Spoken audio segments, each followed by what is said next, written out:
Hello? What's up, everybody? Welcome to the stream. Oh, let me, sorry. Uh,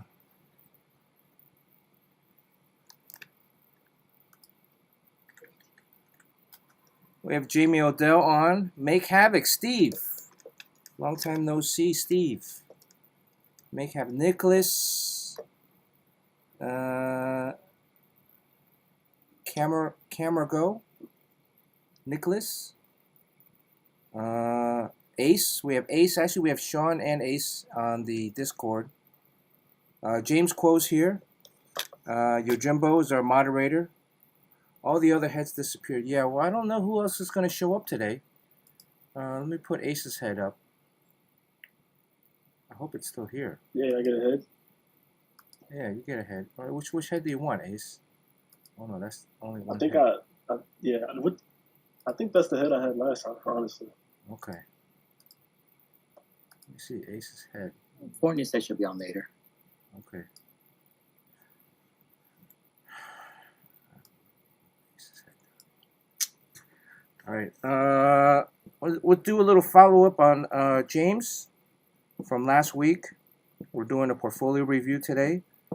And then I gotta jump off and finish a bunch of stuff tonight. I got some deadlines. Last week we spent over 2 hours on basically a page and a half, 2 pages. So if you guys all like this format, I think maybe we can keep doing portfolio reviews. I want to still do sketching streams. And then, yeah, because then I'm going to do a little drawing today of this, but no spoilers, though.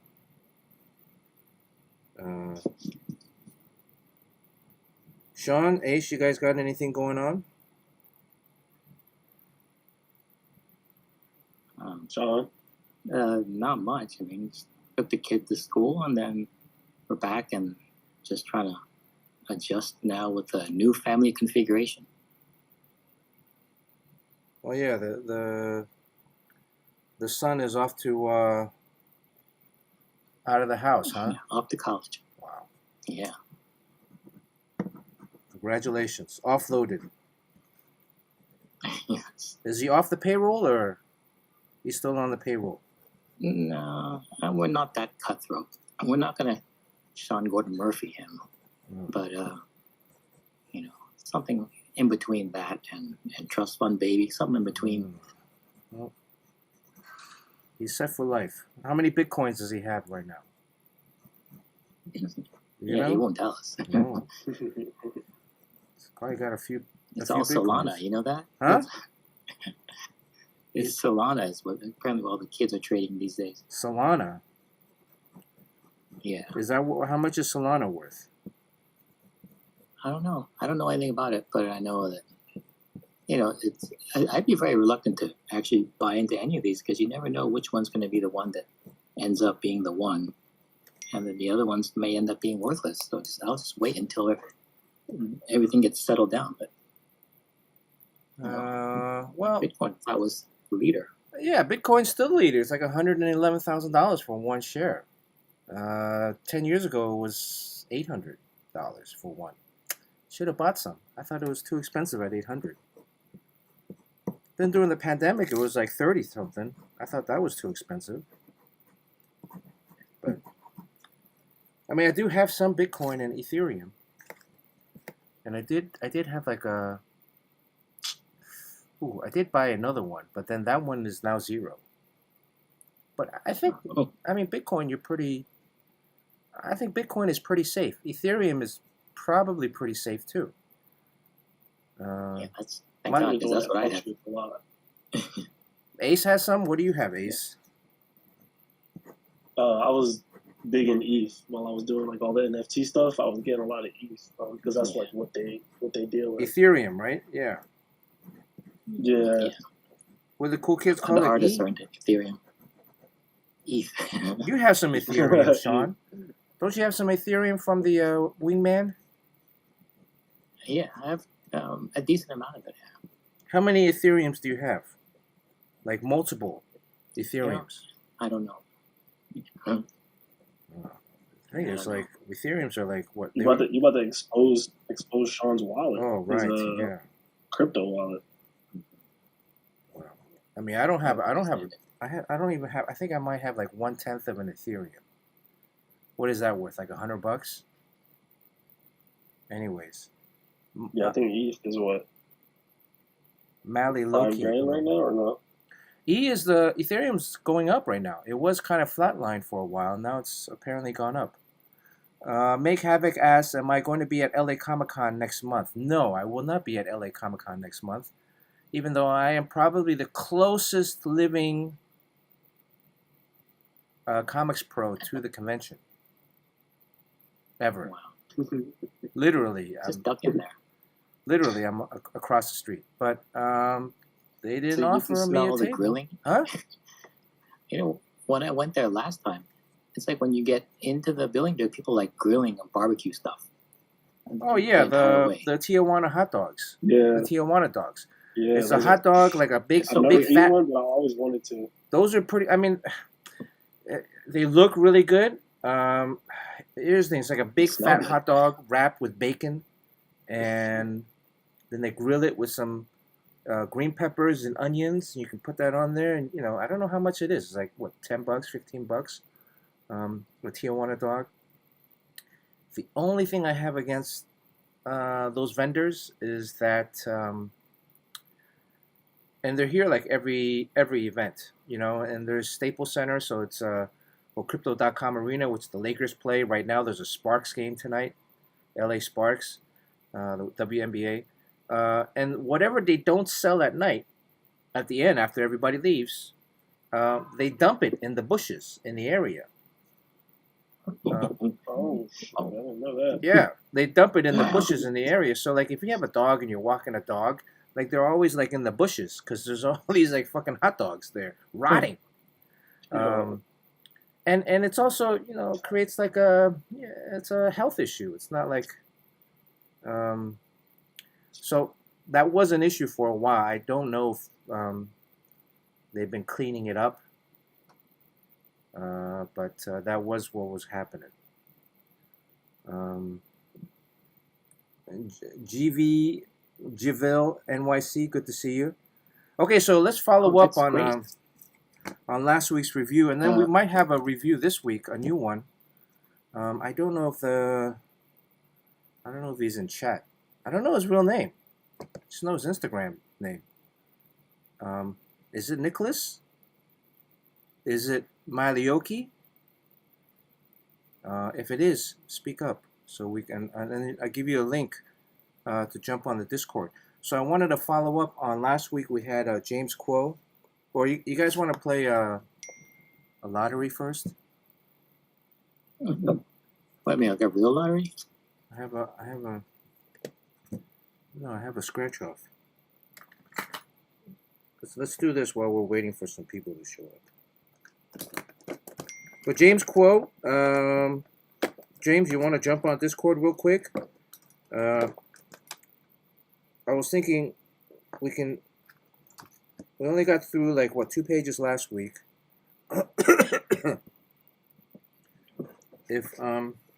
Wow. I mean, so James showed his stuff to CB.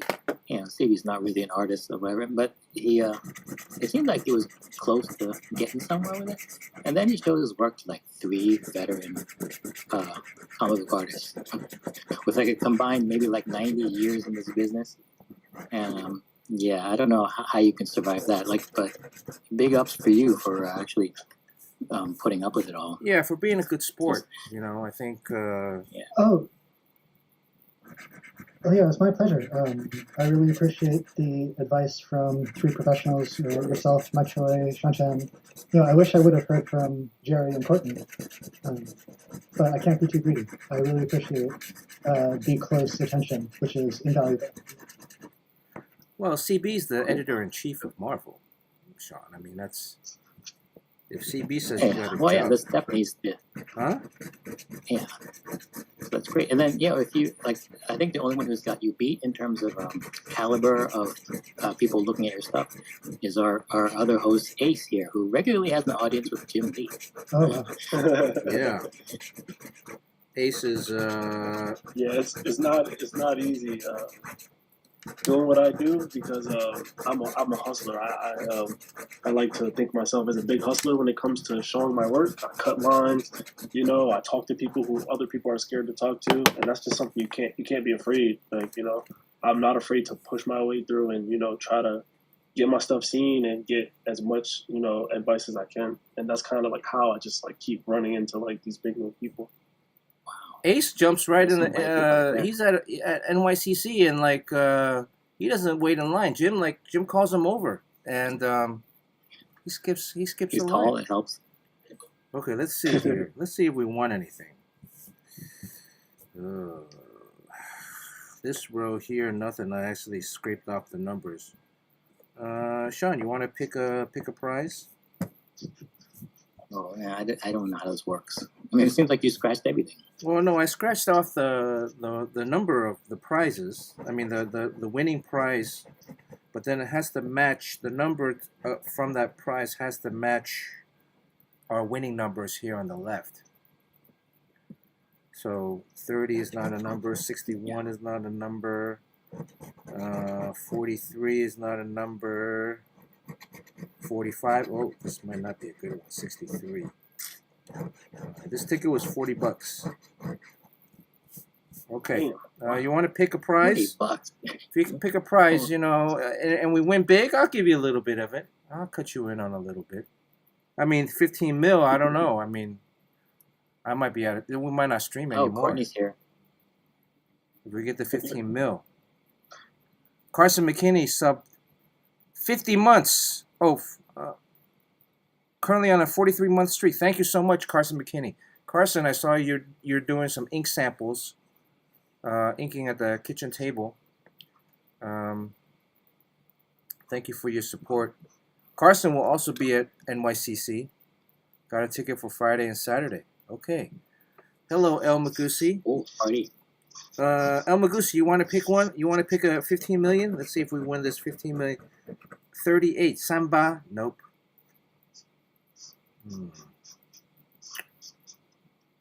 Ace, you want to pick one of these?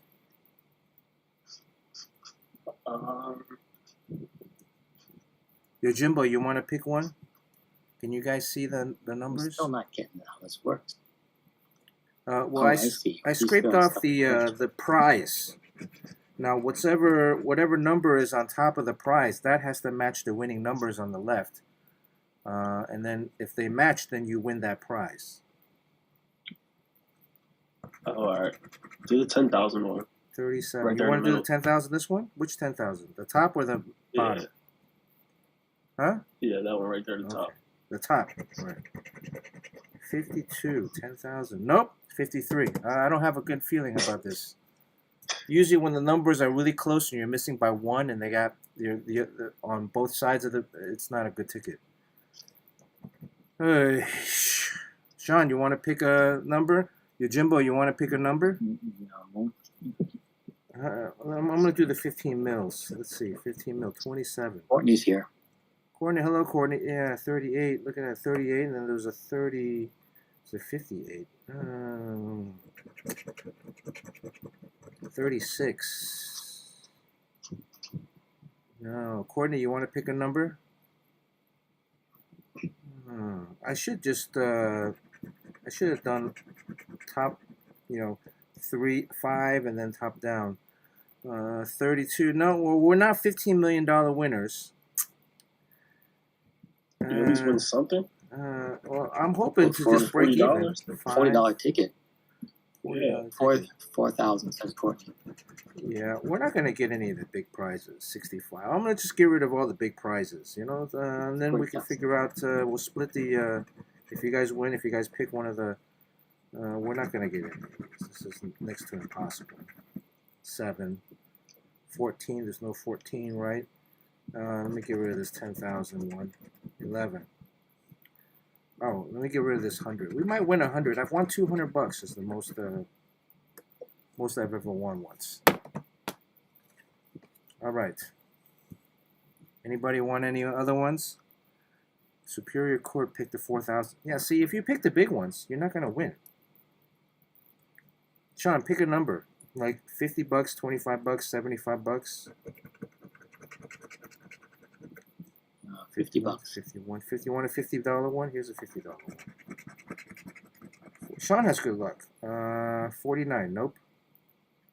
Every time Sean enters the lottery, he wins, like some kind of contest by random chance. That's not possible. Yeah, I mean, how many Super Bowl pots have you won? You don't know the first thing about football. I think that helps. That way you can Well, you don't just know. use You don't really need to know Yeah. anything about football, really, in those Super Bowl pots.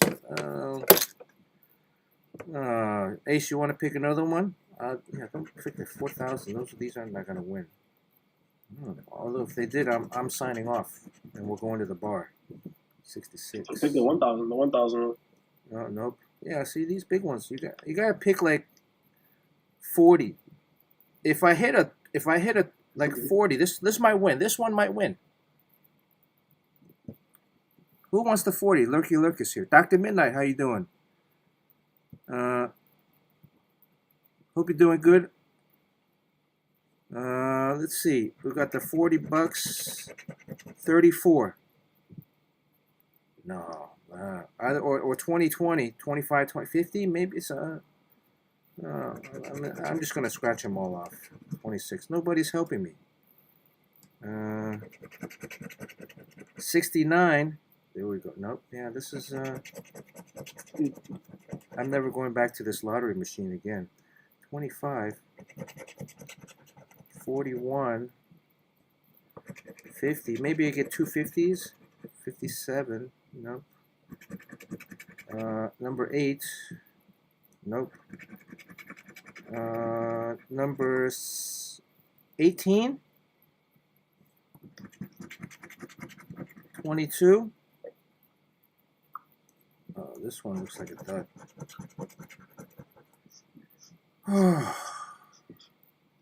If I don't win any money, we're gonna really take it out on James Quo later.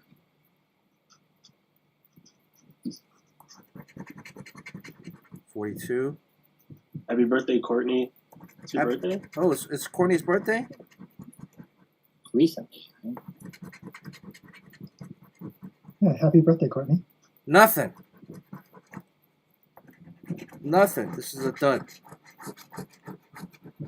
This is a dud. All right. I'm back to par now. From scratch off. I'm back to par. This is $40. I'm still gonna scan it and save it and see maybe I missed something here, but I won $80 the other day. I lost 40, so we're back to even. Don't go to the casino. Don't play these things. No, when you got, I mean, when you go to the casino, you gotta leave early. You know, you gotta leave when you're up. Okay, so Sorry, BC. actually, so James, if you don't mind, what I'm gonna do right now is I'm gonna do a quick recap of what we did last week, and then Yeah, please. I see Golf Boy Sunday. Thank you for the resub. 53 months. How many years is that? 4 years? 5 years? Young Wavy 2 has offered his portfolio to be reviewed. So, James, if you don't mind, we'll do a recap of yours. We'll do one page please. from 1 or 2 pages from Young Wavy today. And then next week we'll come back and do round out your portfolio. Yeah, of course. The other thing is we went through page 1 and page 2. So if you can, Young Wavy, if you can upload onto the Discord, your Jimbo, if you can give him like a link to the Discord. What am I doing here?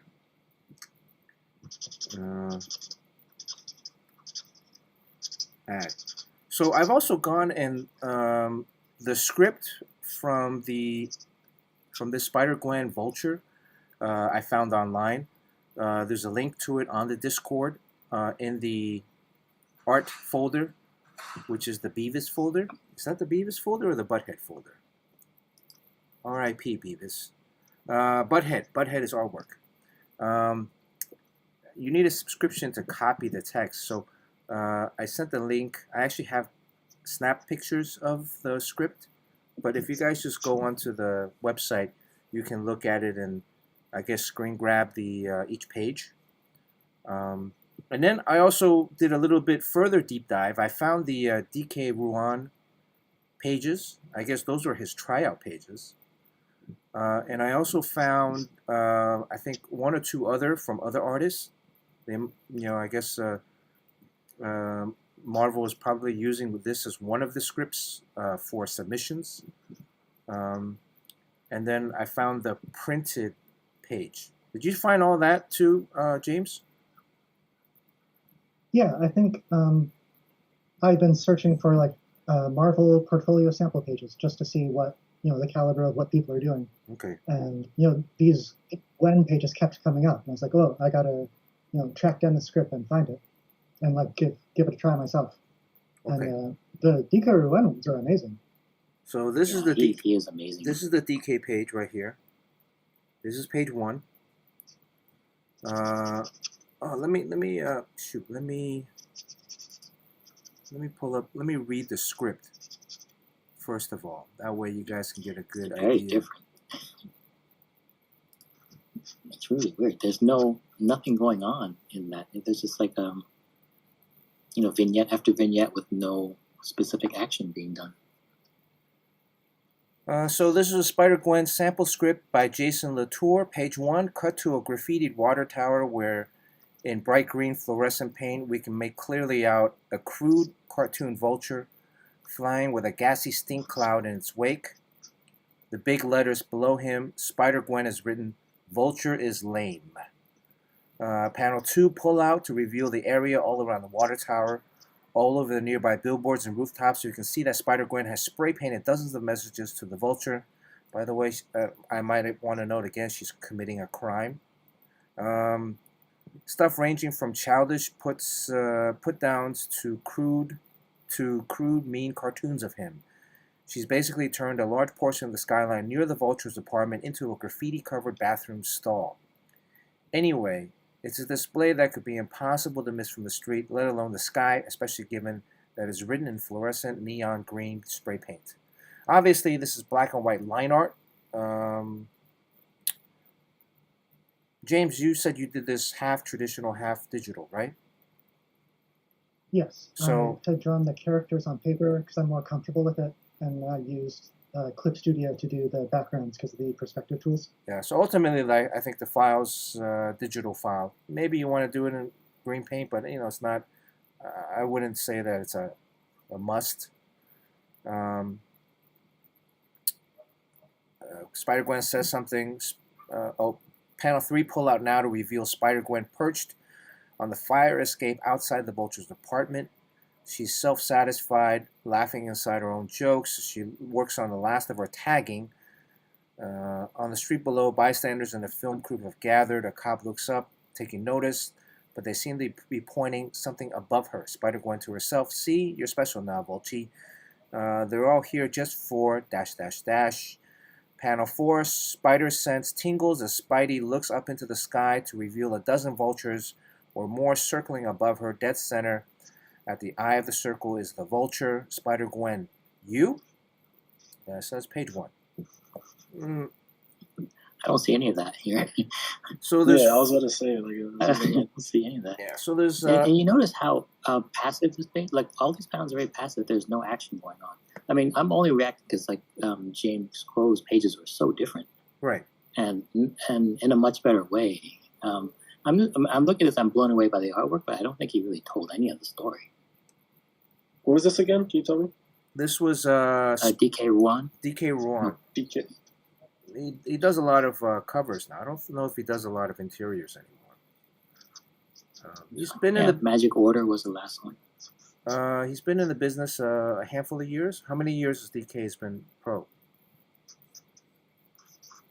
He did your cover to Monkey Prince, Monkey right? Prince, yeah. So he's got to be like, and before that it was at Marvel. So it's got to be like maybe 10 years now. 8 years, 7 years. Anyways, so he starts off with a shot of the water tower. He sticks close to the script, but the script is 4 panels, and he actually has 5. Second is establishing shot of the city, as you can see here. Third is she's, I guess she's perched. I guess this is a fire escape, but she's perched on the panel border. right on the panel border, and she's breaking the panel border up here. So this would be something that I would be like, no, don't do that. I get maybe, you know, the head popping up, but and the head pops up in the 5th panel. But I would say, you know, and also the foot, this would be like a huge tangent right here, right? We were always taught initially that treat the panel border like a picture frame or a television screen. You never really see a character on TV stand on the very bottom of the television screen. You know, you want to establish where they're at as opposed to kind of a graphic element. Now, look, again, comics is a graphic medium itself. So as a graphic design, this looks really cool. I would just say try not to do it too often. Or if you do it, choose a reason for it. Did you read all of the, in panel 3, all the stuff that's talking about what's going on with your character, like personality-wise? None of it comes through in what he drew, because she's simply perched. Yeah. So we don't know if she's We happy, don't even sad. really see her. He's kind of gone the route of like, okay, there's some tagging on the water tower. There's some tagging in some of the buildings. This is the water. Well, I guess this is a different water tower. So here's a little bit of a. I would say it's a little bit of a faux pas. You have a water tower here. You have a water tower in the second picture, but this says dumb. This is Vulture is lame. So you know, you got to imagine the reader is the dumbest person in the world, and so because you have 2 very similar looking water towers, it can be a little confusing at times. It's not a huge thing. There's another water tower here, but you know, what I would do is just find reference and draw another kind of water tower. There's certainly different kinds of water towers. Again, this is being very nitpicky. We obviously know DK is a well-established pro. I mean, this page itself is selling for $1,000 on Anthony's Comics Art. So, A tryout page. yeah. And the thing is, like, it looks beautiful. So there's no question that, you know, if I was CB or if I was an editor, I would hire him right off the spot. Where's this part about the vultures circling? Like, So, is that on this page? This is completely, yeah, that aspect has been completely pushed off to the second page. So he's done a little bit more than, you know, generally I would say if this was a sample script or a sample portfolio, you should follow as close as you can to the script. Here, you know, again, I don't know DK's story. Does anybody know his story? Like, how did he get into comics? How did he break in? A lot of times people are just working on their own, you know, so, but again, because it's drawn so well, the shading, the tone, I would still hire him right on the spot. Yeah, but you can see he's kind of giving himself easy pitches to hit by doing the eye level stuff where everything's layered back. It's not like upshot or downshot as much. It's more like a eye level so that it doesn't get very complicated perspective-wise. And it can get very confusing and very, you can get very anxious drawing it if it's certain angles. But just to keep it all eye level, it makes it a lot easier to design the page and a lot easier to draw. Yeah, it's There's another one that I found. I don't. Oh, here. Okay. Well,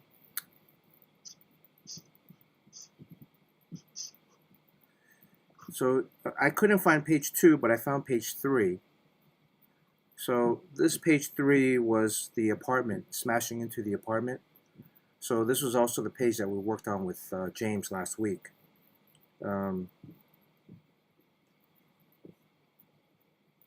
Actually, let's go back to. Great atmosphere. I'm jumping all over the place. Let's go back and kind of compare James's page 1, just as a recap. Overall, again, stylistically wise, it's very open. It has a very different flavor, very different tone, emotional context.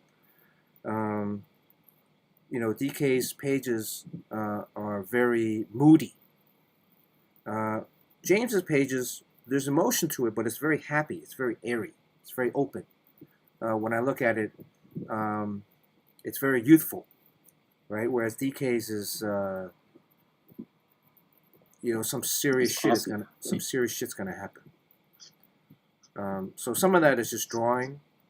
A lot of that also is because in DK's pages, there's so many. Yeah, see, there's a difference between going to happen and is happening. So comics, you should be in the present tense, like passive phrase, like passive language is not good. So this is sort of like something's going to happen, and then James is drawing things that are happening. There's a big difference. Yeah. May I say my thinking on that? Mm-hmm. I think I did deviate from the script because the first 2 panels in the description, I think, just were the city. But I was like, oh man, when I show some of these pages, they're going to decide in like 5 seconds if they think it looks good or not. So I'm just going to go all out on the top of the first page, just like as a hook. So Yeah. I don't know. That was my strategy. Well, Yeah, I think it's smart. so by adding her into the city scene, which is not necessarily in the script. In the script, it just says we pull out an establishing shot. We're kind of in New York City, and we see that Spider-Gwen has spray painted a dozen messages all over the building. It doesn't necessarily call for her in that shot, which is what DK did. But you've added her into that page, so into that scene. So it's actually there's like almost a +1 in that. You've kind of combined those 2 into one. Here, this is probably the variation of panel 3. Pull out. She's on the street below. Bystanders and film crew have gathered. A cop looks up, taking notice, but they seem to be pointing at something above. So what you've done is you've done the literal panel 3, but he's done the panel 3 and he's broken it up into 2 panels. Yeah. Right. Broken up into 2 easier to draw scenes. Yeah, because in one scene is very hard. Right, because then they're both straight on. Right. What he did was they're both straight on. There's no force. I mean, there's a forced perspective in the last one, but that's really just based off of the whole background. Really generates that kind of forced perspective. Here, the people were right on the ground level with the civilians. Here we're kind of very moody on the ledge. I would have interpreted this as her on the roof of the building, panel 3, as opposed to being on a fire escape.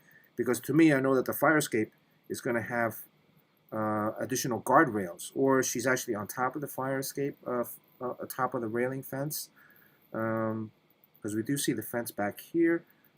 But again, he broke it down into 2 panels. You tackled it on and tried to get that perspective shot, which is a very difficult angle to especially get all that information. There was another person's page that I found.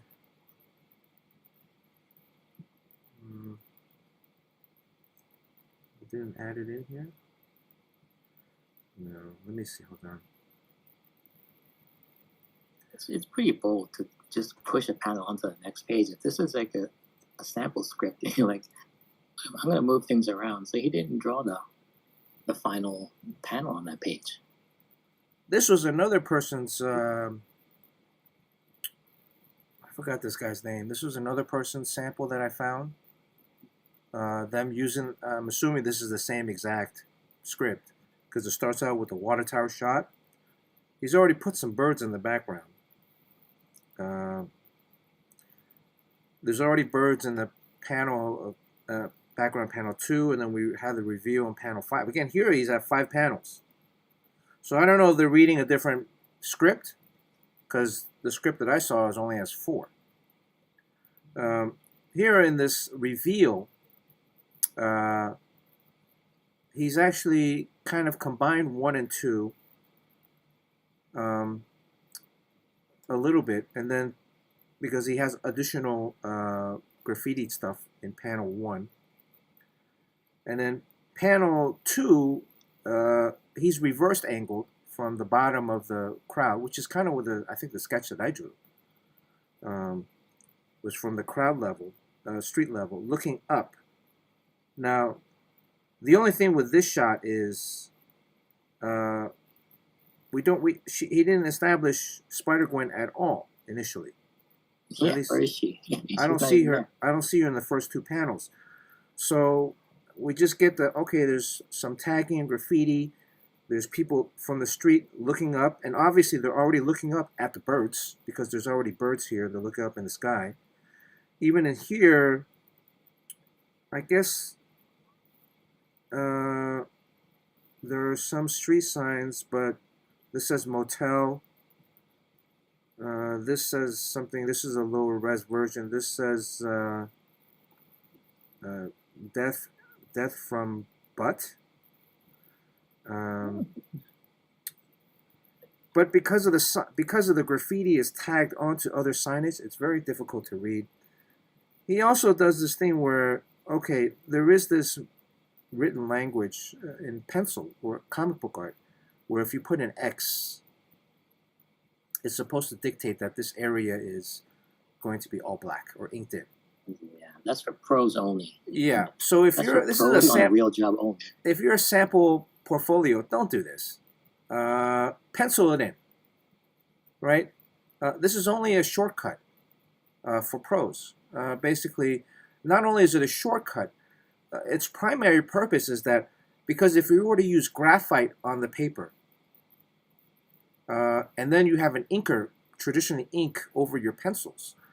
Sometimes, depending on if you're putting too much lead in there, the ink won't soak into the paper, and so after you ink it and you go and erase all the scrub, the extra pencil scratches, it picks up some of the ink, and then the inker has to go back in and ink again.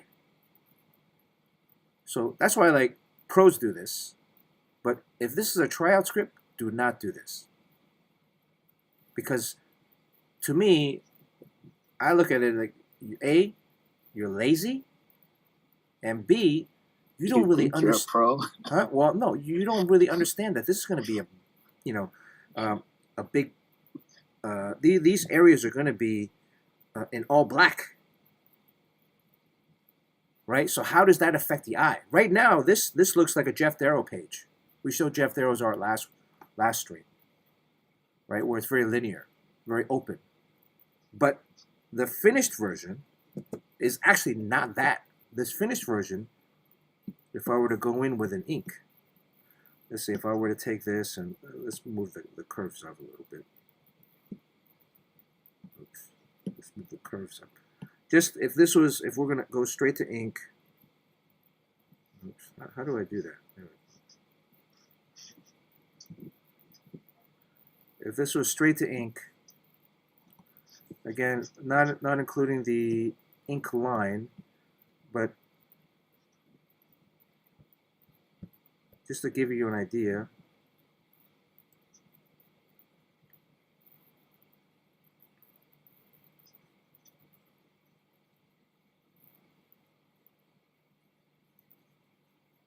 You think that's too much flat black?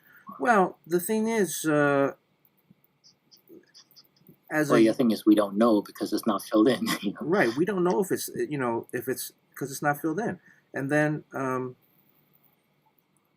there's different things like, okay, you see this line of the building, right? The roof line and the molding line. Well, you have a line here that separates the kind of the surface of the building and then the top molding of the roof. How is the inker going to do that? How is the inker, is that supposed to be a white line? Or that line is going to be, if both shapes are X'd out, you're going to get this. I know there's a little slight delay in the broadcast, so this is what you're going to get.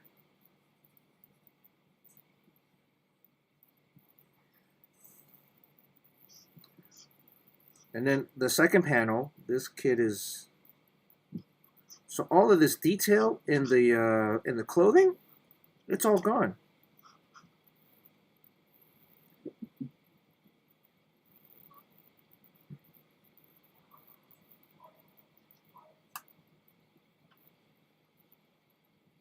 So I don't know if this guy's working. I'm assuming maybe not. Or maybe he is. I don't know. Probably.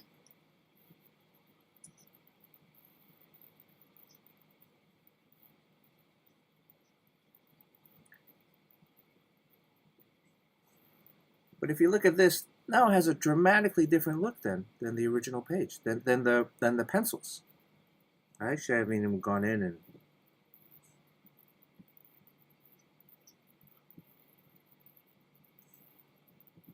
Yeah, you don't really know whether the dark areas are leading your eye around the right way or having the right effect. You don't really know if they're ordering the blacks properly because they're all just X'd in and they work in theory, but then without filling it in, you don't know. So once you do enough of it, then you do know whether it works, and then you'll have deadlines. So then you start Xing it in, and that's okay.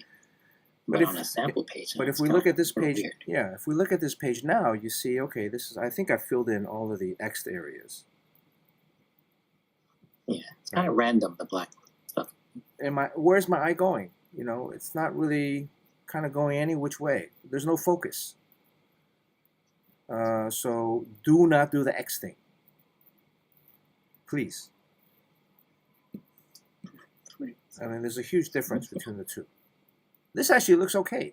Do it because we'll pencil it in, right? Because what you have here, okay, you have these ridges of the water tower that he's drawn all the way in, all the way through, but the whole area is going to be blacked out. So what do you do with that? It becomes one big shape.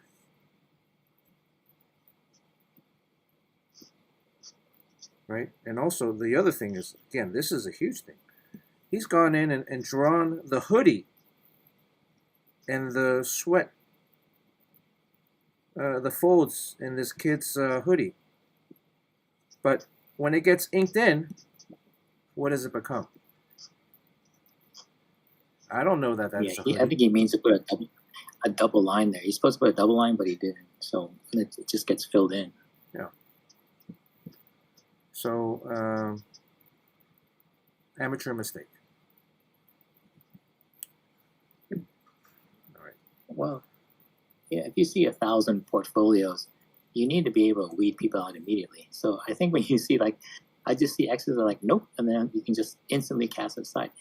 And if everyone got the memo about what you're supposed to do, then everyone's portfolio would deserve a closer look to really know whether they're good or bad. That's not necessarily a good thing for companies. Okay, so that's a quick recap. Does Young Wavy want to jump on? Is he still in chat? James Quo, you okay? One thing about that, the hand on the bottom is holding the spray can. I mean, it's not the greatest hand. I've drawn it 100 times in comics, like the hand holding a cylindrical object. I mean, like a spray can.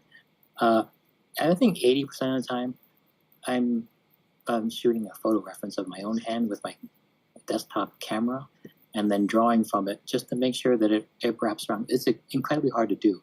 I know Bernard just kind of just draws it because he can do that.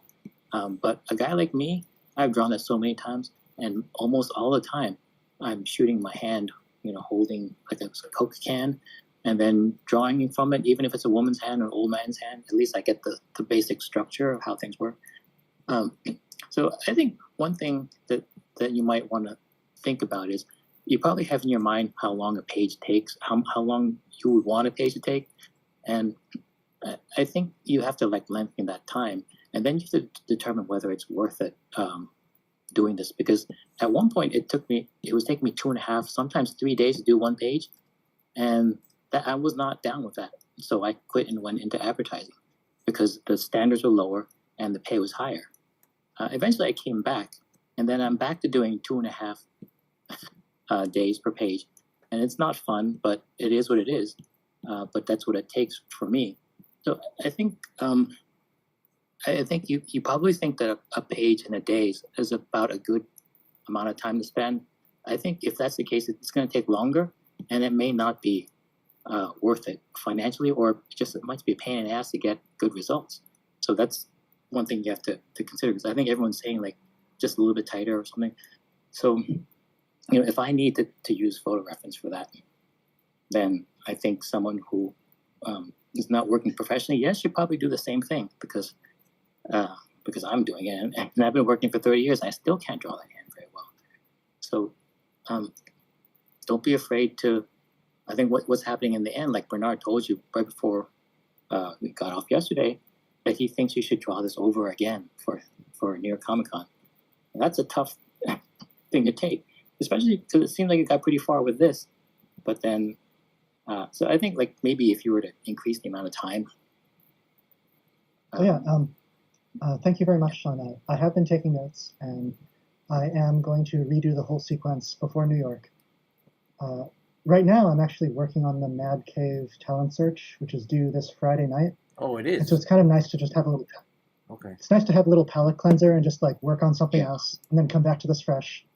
But Right. I But, I have mean, been listening. It's a little tough, right? When you think like, well, this is the amount of time I want to spend on it, and this is the amount of time I think it takes. And then these pros tell you, no, it takes longer. That's kind of hard to take. And then I did have to decide whether this is a career for me, because this test takes too long. And then I did make the decision to leave.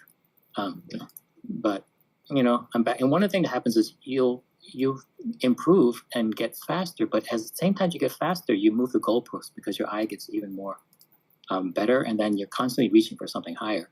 So everything gets better, but the amount of time it takes still it never got shorter for me. So I mean, you can kind of look forward to that too. It's not a fun thing, but it is what it is, and I think I'm back here, so I think it's worth it. James, when you're working on the page, Yes. are you keeping in mind that you're trying to do a page a day, or? Yes. It's a little tough for me to divide out exactly how much time each page took, because I worked on all 5 concurrently.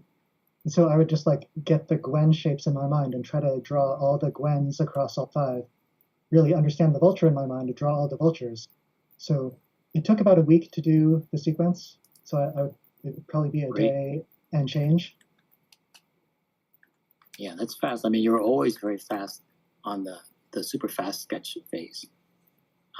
So this might be a whole different, like a mode shift in a different mode where it becomes precision, and it's not for everyone. But if you can be comfortable with like slowing down and then doing the reference stuff and see whether you can live with it, and then if you can, then you're off to the races. So Thank you very much. James, one thing I can say is for me, one like great advice that I've like actually got from Bernard was spend more time on the layouts. So like don't like lay out the page and do Gwen and then vulture. Spend more time on one page in the layout process, and like literally even if you have to figure out the perspective lines and the entire grid in the layout process, that will speed you up like when you're doing your pencils, because you're not figuring things out anymore. You're like in the mindless mode of just drawing. Like when you have the layout all figured out, you can just look at your layout and draw it onto your paper, because that's what I do now is I spend a lot of time on my grid. I don't like fake the grid and then say, oh, I'm gonna just do it for real on the paper. No, I do the grid in Procreate. I use the lines, I use the perspective tools, and I actually do everything that I need to do in the layout. So when it's time to pencil, I'm having fun because I'm drawing now. I'm drawing the characters, I'm drawing the clothes, I'm drawing out the backgrounds because I'm having fun and I'm not stopping and saying fuck and trying to figure out. So don't cheat yourself because you'll have fun with it. Like once you actually go from the layout process to the page. That makes a lot of sense.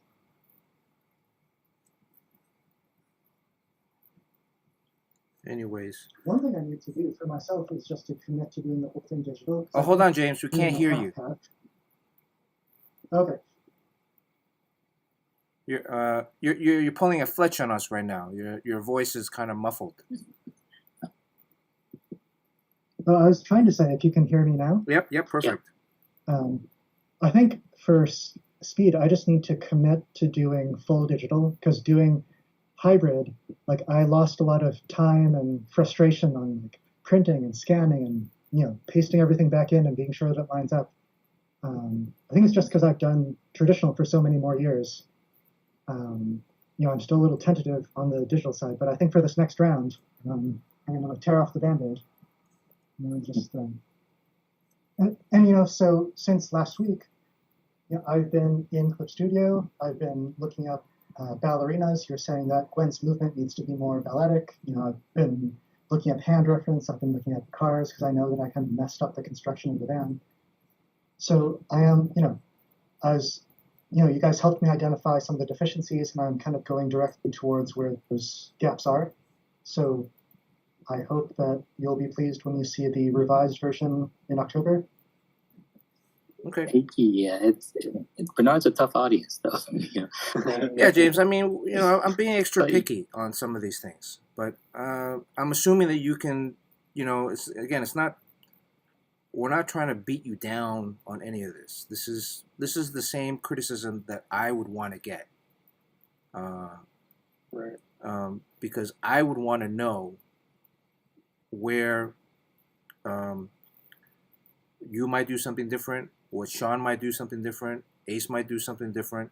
Like I just actually did a drawing, and I sent it to Ace, and he was like, "Oh, this looks a little, it wasn't what I had intended." And I was like, "Oh, fuck, he's right." And I kind of had that feeling in the back of my head, but just having him tell me, and I was like, okay. Then I went back and started working on it some more, and I think I had to stop because I had to just finish it, but it did help me kind of reorganize my brain to see something a little bit clearer. This is a little bit like what Sean, I think, was talking about, this hand here, right? I don't know if you can see this. I think he was mentioning like the hand. What you've drawn is like, the index finger, the middle finger, the ring finger, and the pinky. And the hand it's a hand, but is it really holding like a cylindrical can? And the can would fall right out. Right, so if I took the can out, she could be holding. It looks like she's holding something a little bit more flat, right? And the pinky should be a little bit shorter than the ring finger. Again, I'm getting really, really picky about some of this stuff. So I would just say for something like this to take, Ace is right. I always try to do the layouts first, and to me, it's the most fun part, the layouts. I remember when I was first starting out, I wanted to get to the finished page. I wanted to get something that looked like it could be printed, because then it kind of validated me, validated my work. But over the years, I found that but as I would work, I would make mistakes, and I'd be like, oh shit, I've already drawn, her. I don't want to erase her because I like this figure. I have to, or I leave it, then I'll figure out the other part. And that's where you're like making a mistake. Not necessarily you, James. I'm just saying that's where I was making a mistake. And I would, get to a point where like I finished the figure and I liked it so much, but then I realized, oh shit, it would be cooler if it was somewhere else. But I've already finished it, and I don't want to erase it and start over. And I just go with it. Maybe they won't see it. maybe the editor won't notice, but the editor will You notice. can't pull a fast one. So, if you stick, you can work everything out in the layout phase, and that's you can be as tight as you can in the layout. You can be even tighter, and then when you're drawing on the actual paper or doing the final page, that's the actual technical application of your skill, how well you draw. So, if we look at some of these other pages by DK, right? Wow, these are, again, they're drawn so well. It's almost like, again, comics is a balance of storytelling and like this drawing. And if you have a drawing style or drawing, if your drawings or your illustrations are so beautiful, it will mask certain deficiencies in the storytelling, and you'll get work. The other way is also if you have storytelling that's like really, really strong, you can also get work that way with a certain level of drawing.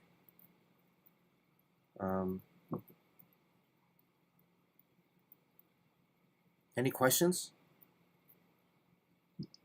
Oh, I did want to mention a piece of advice that Bernard gave me in the past that I did follow. On the panel with Gwen holding the can looking up, I did make sure to draw outside the panel. Like I had her face.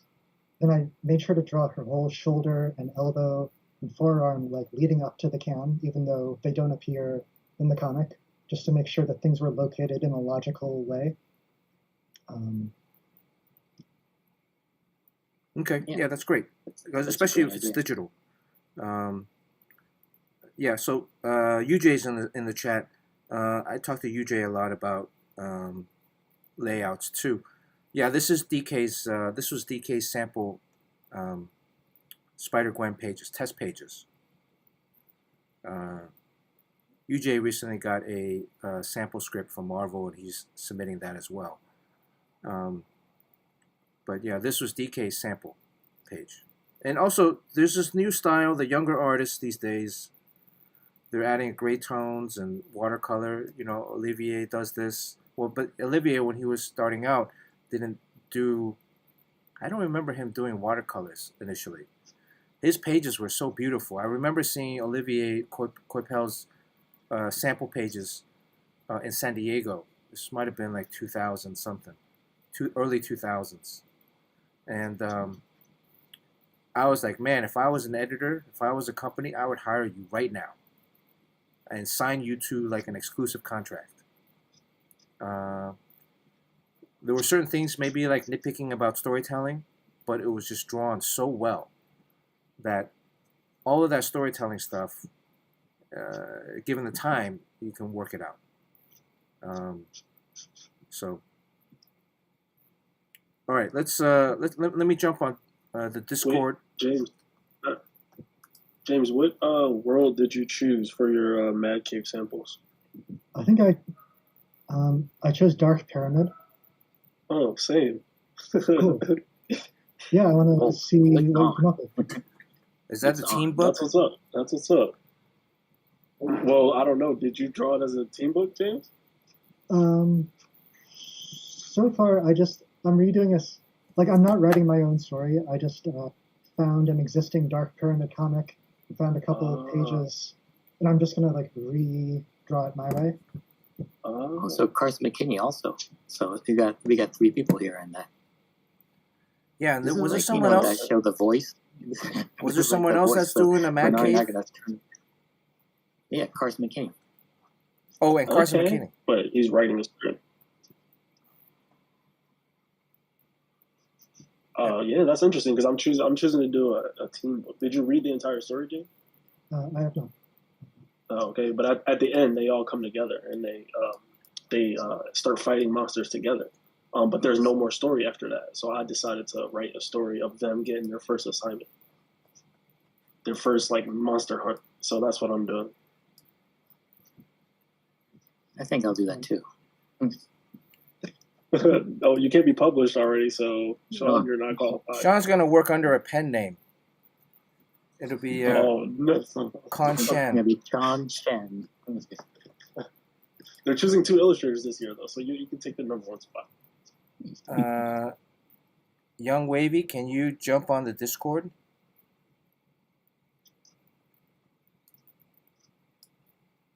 Yes, sir. Is he? Yes, sir. I'm in the chat right now. Okay. Well, we got Cool. Sean Chen, we got James Quo, and we got Ace Bibbs and myself. Do you want to introduce yourself? Yes, and thank you for having me. I am. I go by Young Wavy the artist. I'm a 22-year-old American manga artist. And then, so these pages that you're uploading, and they're on Discord if you guys want to look at it. In chat. This is a manga, a story that you wrote yourself. Yes. Okay, I'm just slowly grabbing them over because you have them saved as 2 pages each, or Yes. you don't have them yes. as individual pages.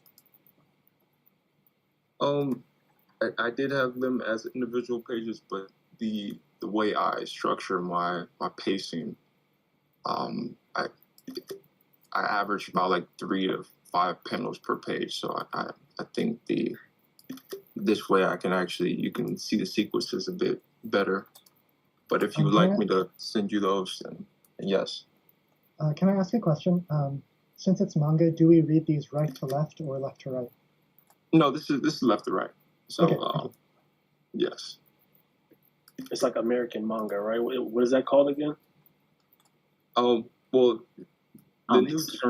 new term is mon, but to keep it Manga, short is American manga, because Okay.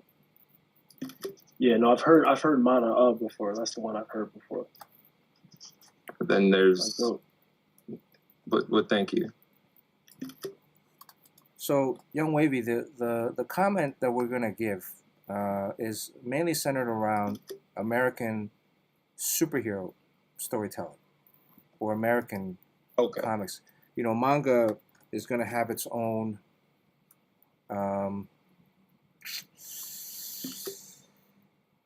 It's gonna have its own rules. Formatting, rules, storytelling. I mean, storytelling in itself, I think, Yes. is universal. I think certainly what we talk about is applicable to manga as well, and is exhibited in a lot of, I think, the manga that I read growing up, but also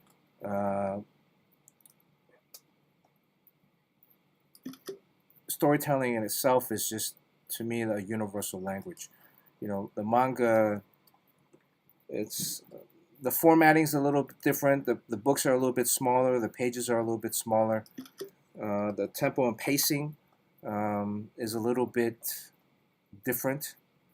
But Yes. storytelling is storytelling. So take it with a grain of salt, however you want. There's not. So I'm just formatting these pages right now. Okay, I got a bunch.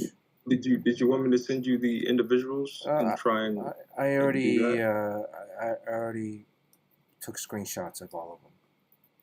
Okay, great. And yes, I do. My approach is a hybrid approach. So if you think early 2000s American comics is a lot of. I study a lot of Mark Silvestri, early Top Cow, Wildstorm as well, even Dreamwave. So I would say my approach is a hybrid.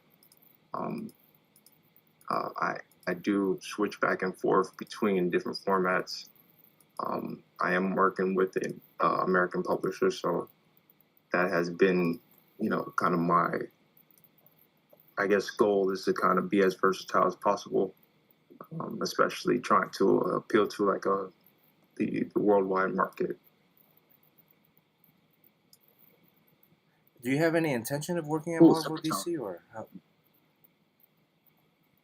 No, not Marvel or DC, but Image Comics would be I think the perfect publication home for me in terms of like American publishers.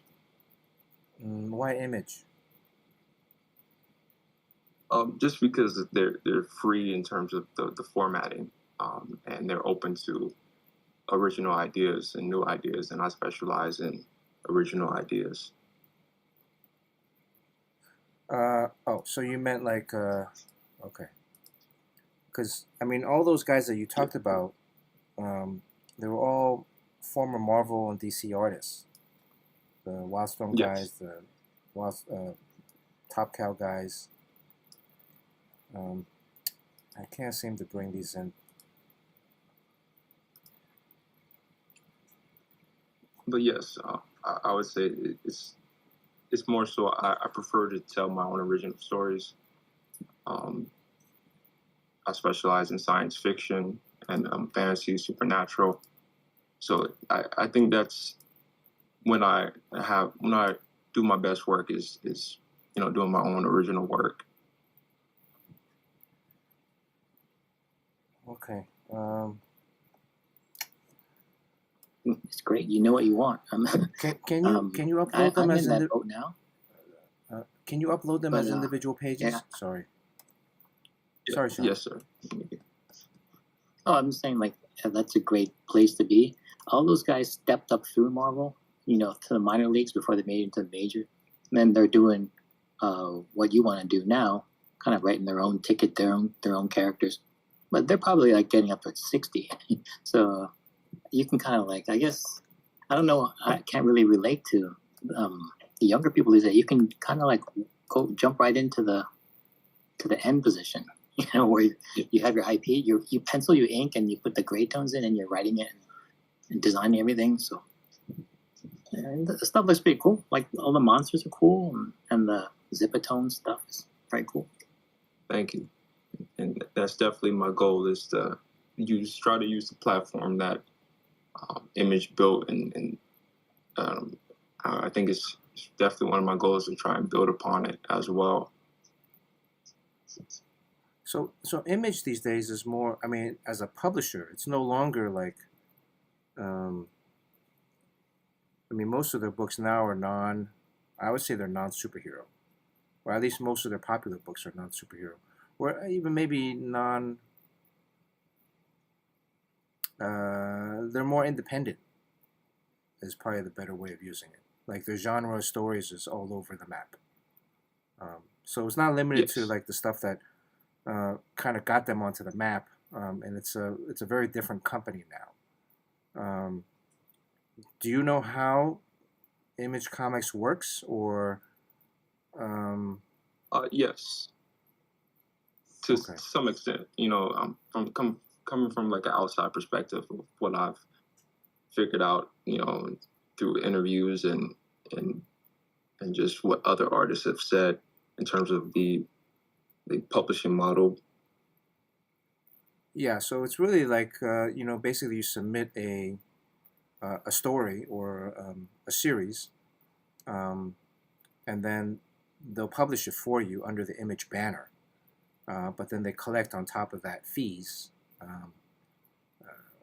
printing fees, and fee to be included in the Image library. And then there's certain requirements, different requirements for different people in terms of submissions. Sometimes they require artists or writers to have the entire story done before they'll even consider.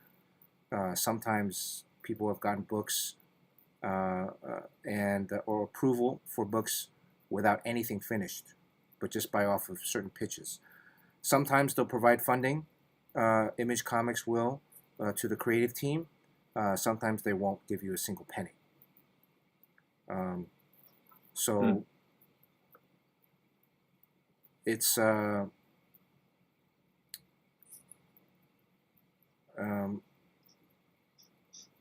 mean, were you in San Diego recently, or at San Diego Comic-Con? You said you're in LA, right? No, I haven't managed to go to any comic conventions just with my current work schedule. But that's definitely one of my goals is to either go to LA Comic Con or San Diego and see if I can and pitch my work in person to Eric Stevenson. Okay. Is Eric Stevenson is he the publisher now? Yes, he's been the publisher for well over 10 years.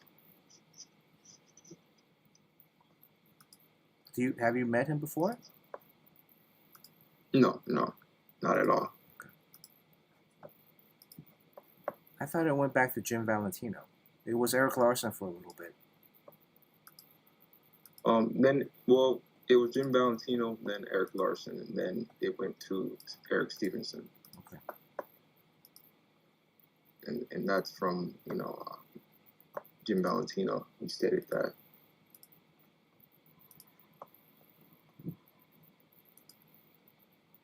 All right. The second batch of pages that you uploaded, is that from the same story or is that a different story? But there's still Yes, double page. There's still double page spreads. That is the yes. That's the resolution or the not the yes the resolution to the that first chapter. But you don't have them as individual pages. I'm sending some of them now. I had them in the PDF format, but I wasn't as prepared. I didn't know exactly how this was going to work. Okay, it's okay. I got it. I just downloaded a batch, so.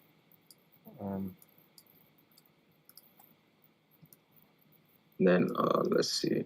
So I'm gonna send over a scene now that's going to be in individual pages.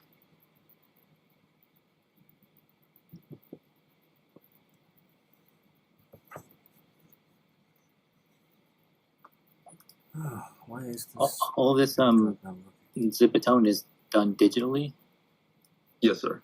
so you're not like cutting that film or anything, right? So Oh no. Yeah, no, that'll be very time consuming. Traditional Zipatone, and that's a lot of money.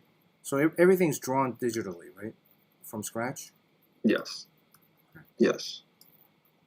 I storyboard traditionally, and then I transfer those storyboards digitally, kind of just re-storyboard essentially, and then I ink on top of that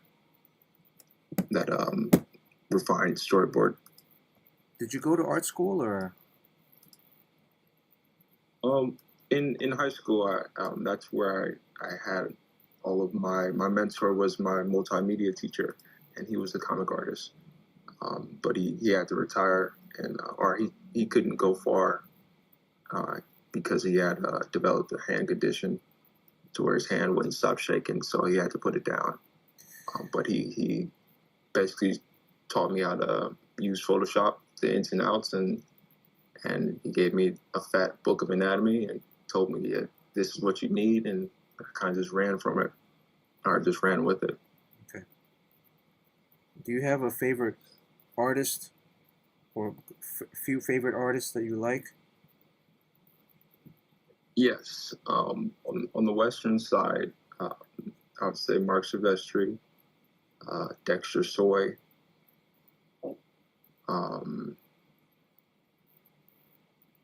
David Finch. Those three, also Stephen Platt or Stephen Platt, Joe Madureira. Okay. Within that realm. All right. So all those guys, they're all former Marvel guys, or still Marvel guys. All right. Can you see the screen? I want to make sure I have this in the right order. This is the first two pages. Page 1, page 2. There's a little bit of a delay in the stream. Yes, and this is technically not page 1 and page 2, but this is the sequence that I sent. Yes. And then this is the right order. 3, 4. That's no 3, 4 would be the so he he then growls.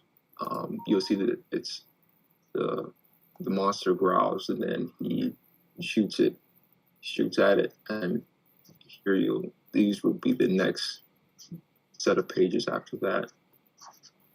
So 4, 5, and 6.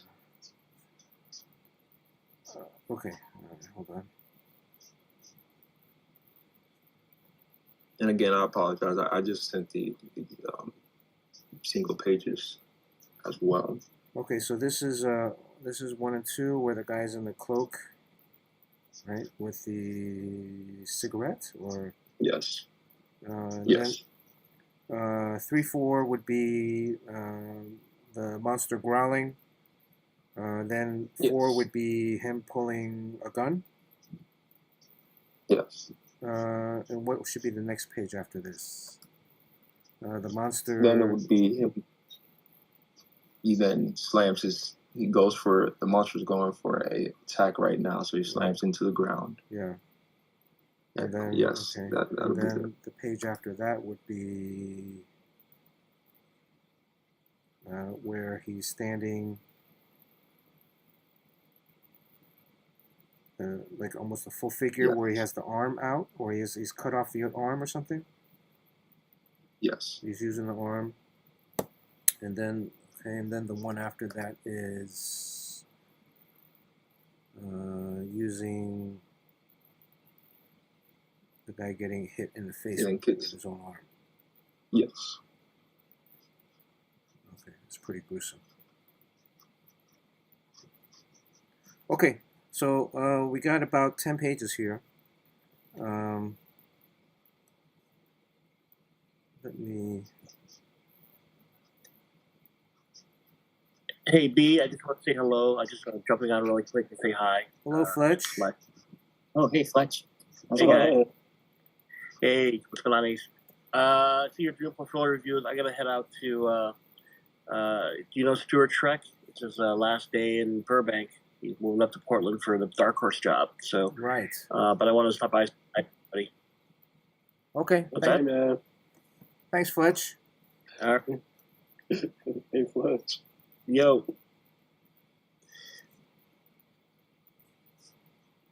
Okay. All right, guys. I'll see you. Good luck. All right. See ya. Man, way to kill See you, Fletch. way to kill the momentum of the stream, Fletch. Hey. All right, Young Wavy, that was Happy Fletch. holidays. Fletch used to be vice president at DC. Okay. Well, He's also an art rep. wow. So these are okay. There's pages before this, right? There's a sequence before this. Yes. Is that up on the Discord? The entire chapter is 65 pages. I sent you the PDF for that. I did not send the entire chapter. Okay. Yeah, okay, in the don't worry Discord. about it. Okay, I see the other individual page. Okay.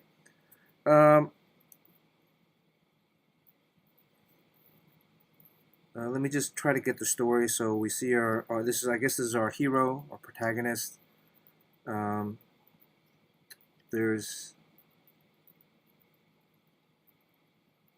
we see this creature beforehand? Before this, he shows up here, or this is the first time we see this creature on the left side of the panel? This is the first. This is kind of part of the first reveal. I didn't fully Okay. reveal him And before then, this.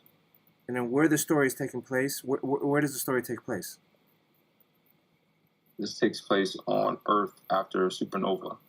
Okay, so sometime in the future, there's a supernova being a cataclysmic event or something, or Yes, Okay. yes. So the sun exploded, and the radiation from that caused these new mutations to form, and that's but is it what is New York? Is it New York City, Los Angeles?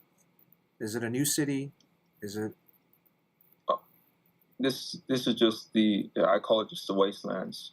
Wastelands, This okay. is just the outside, the actual district within the story. But is it like form? Because I see later on later on, like there's a city scene with buildings. Yeah. So Yes. that's also the wastelands. Yes. Yes. And So so it's pretty much left up to interpretation. I don't put a name on it. so it's not a specific city, right? Okay. Yes. How far in the future is this?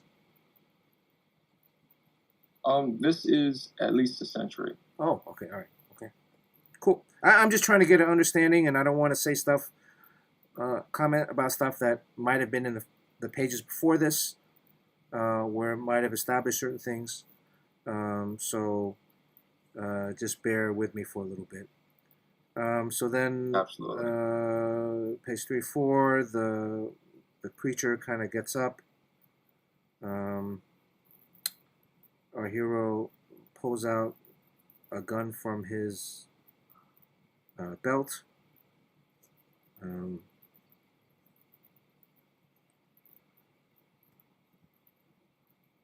then the guy, the creature, we actually see that he's it's like a what would you call this? A hybrid or like a mutant, where he has kind of a normal body, normal human's torso, but he's connected to like a giant Hulk-sized monster body, Yes. right? And here, I guess he's turned around. They're facing each other. There's some city. What is it? What are these tubes that are going in the city, into the building? The tubes are basically just to connect the housing units that are on the surface that are still left. So there are actual housing units that are still populated on the surface. So Okay. those are just travel tubes. So anything that they don't have to be out in the open. Okay. Any of the remaining humans. And then in the last panel, this is page 4, third panel. The monster is taking a step towards him, and he shoots. Yes. Next page, the guy or the monster smashes down onto the ground. We see again a close-up of the monster or the bad guy. It's very grotesque looking, mutated, sharp teeth, a lot of teeth, a lot of veins popping up. Musculature, is this kind of like so like his like muscle tone is exposed as the skin? Yes. Okay. So it's like enhanced muscle fibers. So these are, just to give you a little bit of information, these are living genetic mutations. So they're constantly adapting and evolving to different situations. Okay. But so this was just an adaptive response to. But this is the first time we prior. see this character, right? In this sequence. Yes. Yes. And Yes. then the guy gets up, and we realize, he has eyes on the side of his shoulders, but his arm is missing. Yes. And this guy is still standing there, our hero. And then Yes. next page,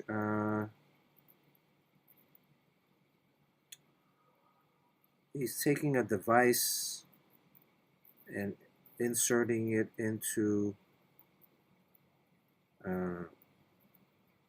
well, if I'm reading this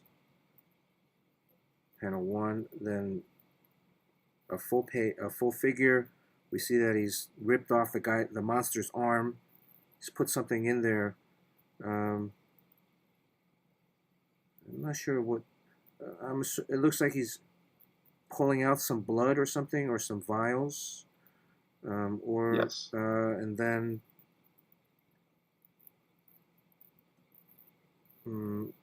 Okay, he's putting it back into the belt.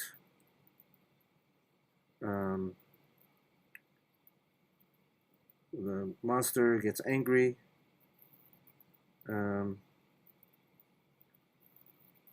He smashes down with his other arm, his left arm. This is our hero's hand. And then the hero kicks. Yes. Then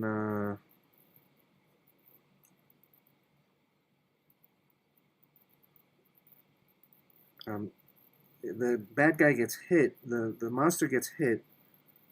I'm not sure exactly. I guess. Okay, he gets hit. He's get pushed back. You'll see that it's the kick, the foot of our hero. But as he falls back, the monster explodes.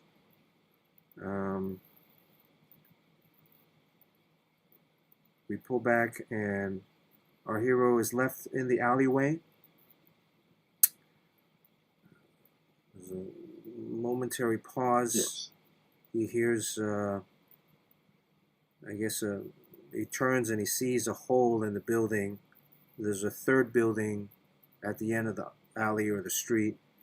And then I'm assuming a monster's hand comes out from this hole. Yes. Okay.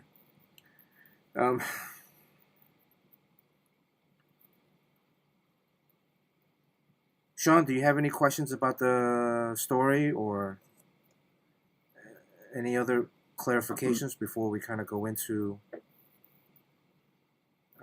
Yeah, I guess I don't really look at the story stuff because I'm just looking at the pictures and the way everything's drawn. I think it's a little bit difficult to follow just because of the shot choices. But I mean, Bernard was able to figure it out, but you can kind of see that he has to ask some questions.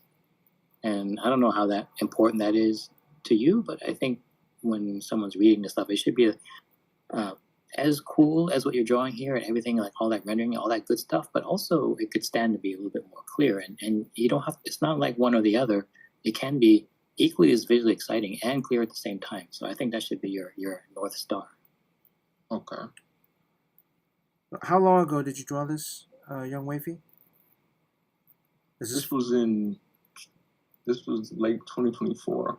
Okay, so a year and a half ago, right? Yes. Okay. You have newer stuff than this? Yes. Is that up on the Discord? Not from chapter 2. I sent those to you personally, but I can send those now. Let's just work with these, and then if we have time later, because I gotta go in about 45 minutes or so. It's already it's 11:20 on the East Coast. Okay. My overall comments, my initial comments, are that you're writing this story. All of this stuff is in your head. You have fantastic ideas. You're building this whole world.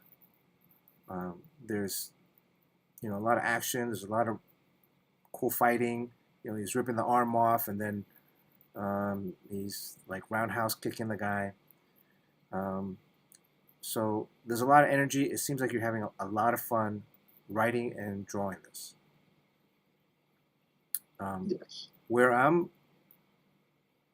my position would be is that it's great that you're having a lot of fun, but myself, if I was a reader, and again, this is context of like where this is in terms of the story, but how I would tell the story, and this is again critique on how I would do this, not necessarily what you should do.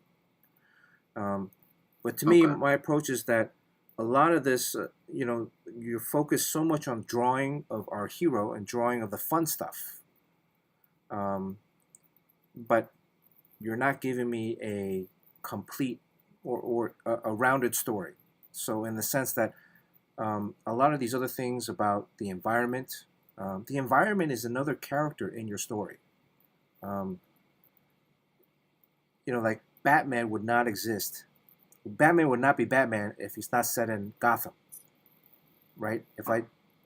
Spider-Man would not be Spider-Man if it's not in New York City.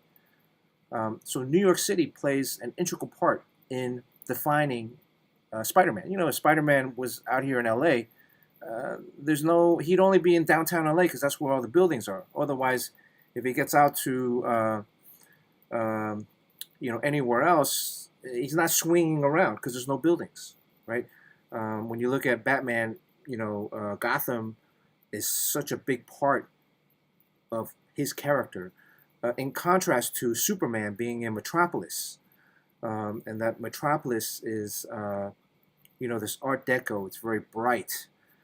It's somewhat retro, but Gotham is, dark, and it's raining, and it's grungy, and there's, it's just shadows, and it's just everywhere. So it has a completely different feel. To me, my first comment would be like this world that you have this story taking place in. Although I do see, again, some of the pages later on, there's certain city establishing shots. You do have shots in here where there's some, there's kind of a structure of a building. There's kind of a structure of a building here. It looks like the buildings are in ruins. So some kind of battle or some kind of war had taken place, or just maybe like The Walking Dead, where it's just been years and there's been decay. But Yes. it's not enough for me, because you've spent so much time rendering these characters, the outfits and the uniforms and all this, but with the backgrounds, you've given it very little attention. And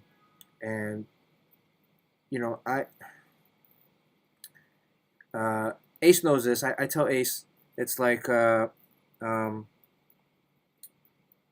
you watch basketball? No, I do not. No?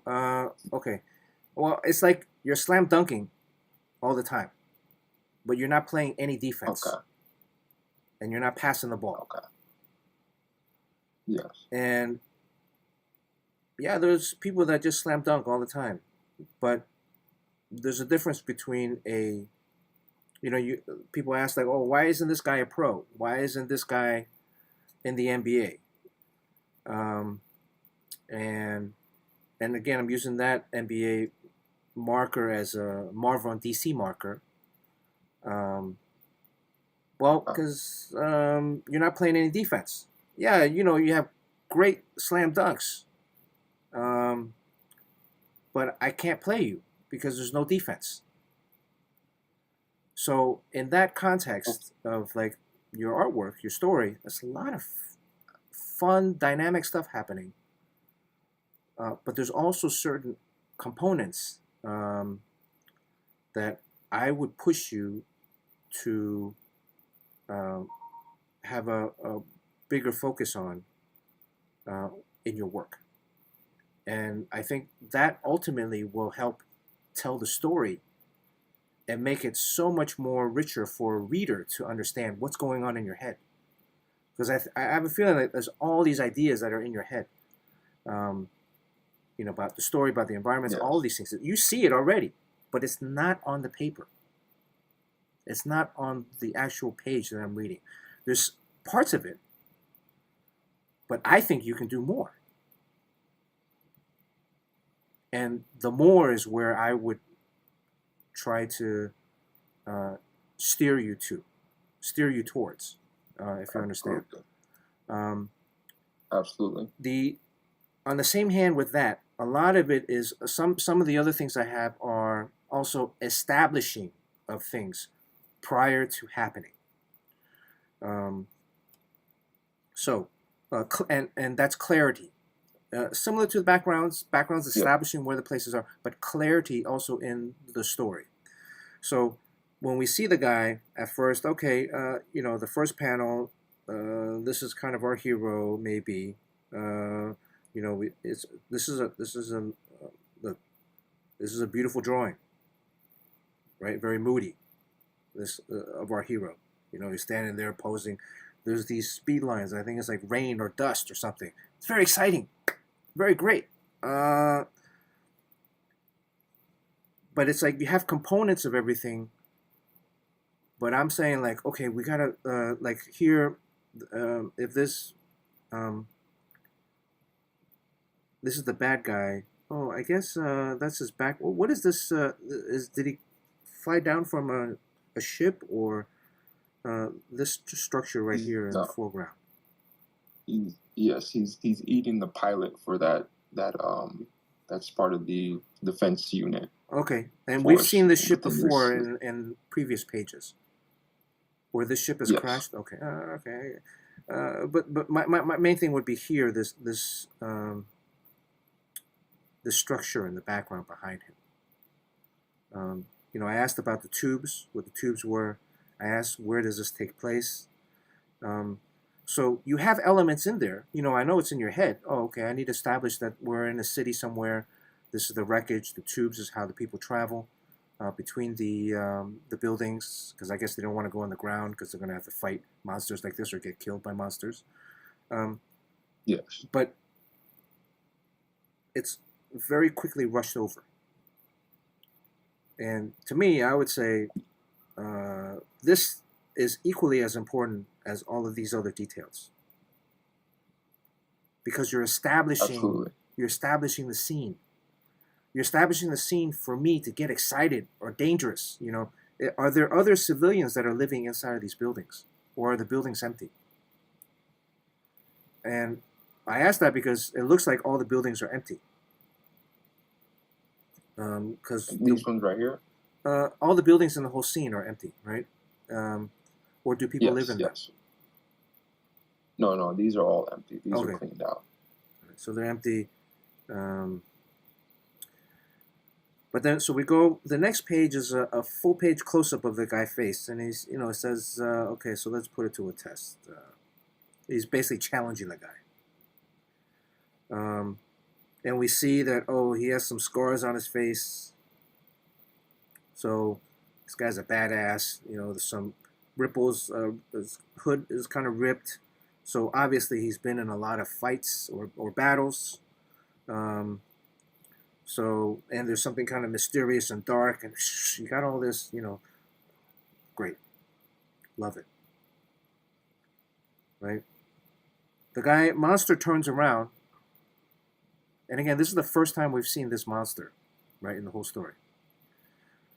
Yes. We see the head turn around, okay, but the other thing is, he's turning his back is towards us. But in the first page, yeah, his back is towards us, but the ship is in front, and he's, okay, all right, I get it now. But his back is turned towards us.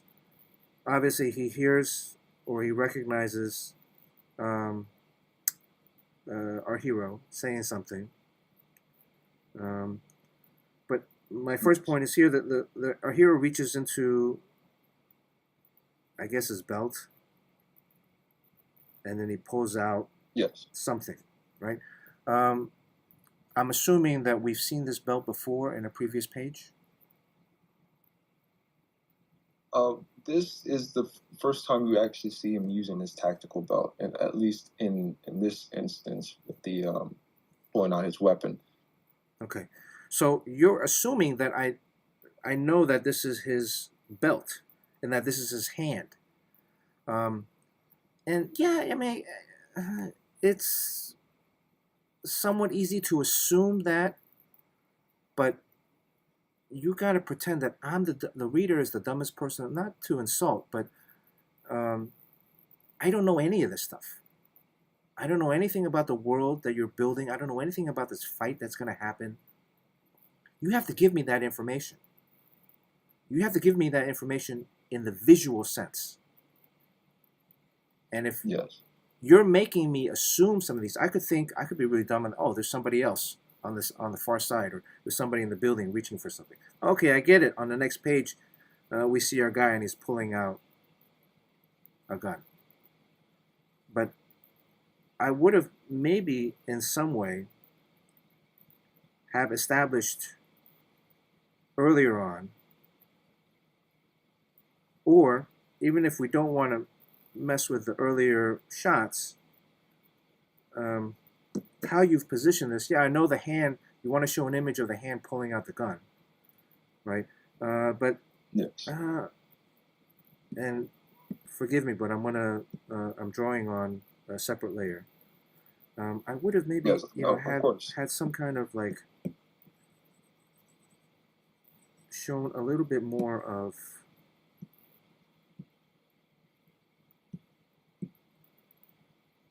this awesome cape or the shroud that he's wearing.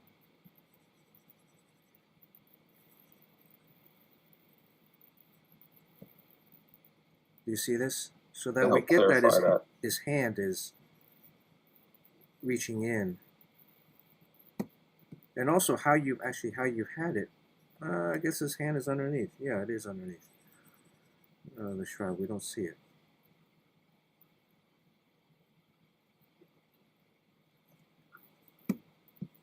Somehow establishing a little bit more that this is our hero. Yes. And it's not a huge change. It's not a but reestablishing the other version would have been on page 1. And give them some more clarification. Something, you know, a little bit like if this was, you know, it's all black, it's in shadow, okay, but if we see a little bit of the,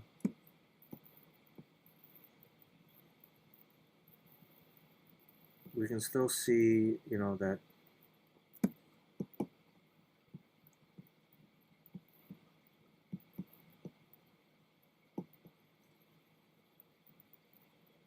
I don't know.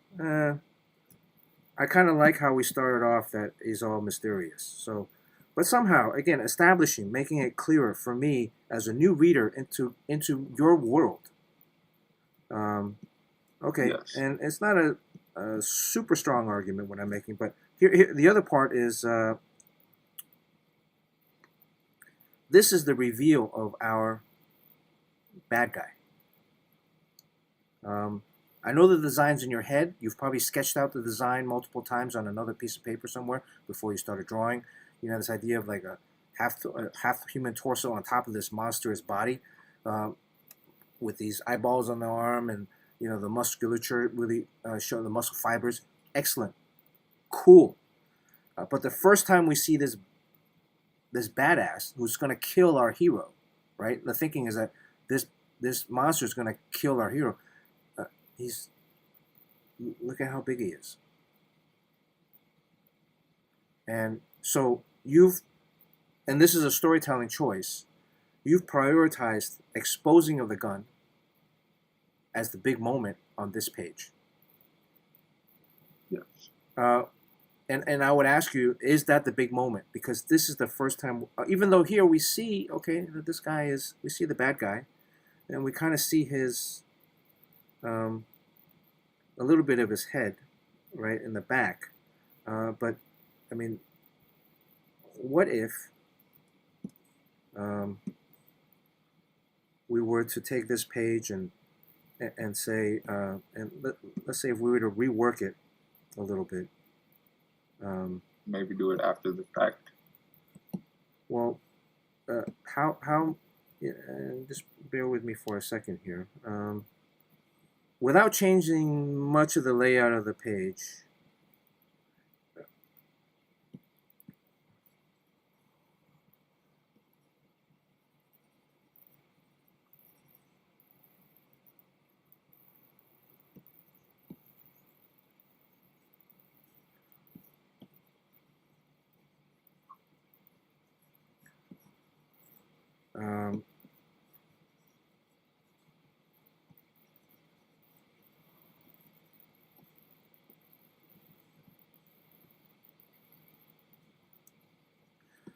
Just quickly sketching, so I'm not necessarily. I'm thinking unless I'm drawing. Yes.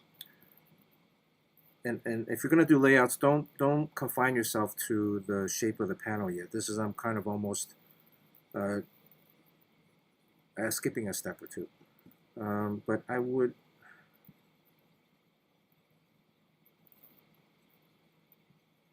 In a sense, the reveal of the monster to me is a bigger moment, because this is what you're trying to tell the reader. Oh shit! This creature is gonna kill our hero, right? Yes. Not the gun. The gun, he just shoots and then that's it. It's the fact that this monster is about to defeat our hero, right? And so in this sketch, I was just thinking as I'm drawing. Maybe he's stepping over the ship. Okay. And if he's eating the pilot, maybe he's already like he's with one hand he's throwing the dead body of the pilot, casting off because he's like, oh, I'm munching and he's throwing. Oh, now more food. I'm gonna eat you now. Because we don't see the eating. We don't see any of the eating. Not even here. Not even in this, in page 2, where the monster growls. We don't see him eating. That's another thing. Is like he could be munching on the guy's head in this panel. But here, maybe he's casting the body away from the pilot, and it's headless. It doesn't have the head, because our bad guy's already has already eaten it. And then Yes. a little bit of the. So to me, that's the big review. And also we see how small our hero is in comparison. Also the distance between the two. We establish the distance by showing the ship. We show the monster now having a foot in front of the ship and 1 foot behind. And even in this, I would show more of the. You can really push up the perspective of the buildings. And all this perspective of the buildings, and I'm curving the perspective a little bit. It gives it all. It's kind of a trick, but if you notice, all of these lines from the building, where are they pointed to? Where are they pointing to the They're figure. pointing to the monster. Everything is going right there. So I'm subliminally telling you, this thing is important. You should look at this. This monster is important. You should look at it. That's like a vocal point. Yeah. Isn't it? And then if I have the background, if I have some of the shapes of the structures all kind of collapsing to it. Boom. That's exciting to me. And then after sketching that out,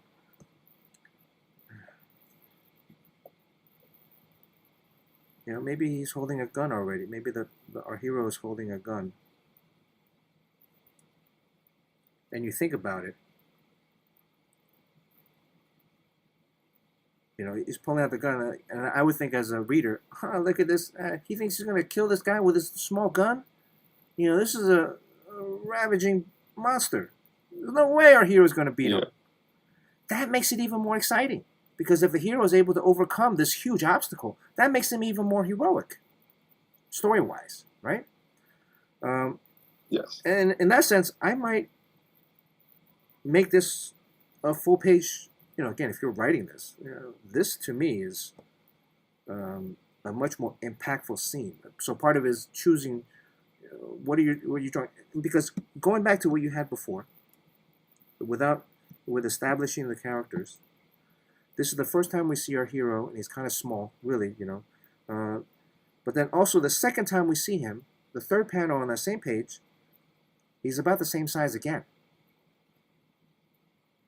So although what you're trying to tell in the panel 2 is like, okay, they're going to face off and he's about to shoot. In panel 3, the monster is charging towards him. He's coming closer. They're getting closer. The gap between them is shortened. So, oh shit, I got to watch out, right? But he's the same size. So when you see two things the same Yes. size, what does that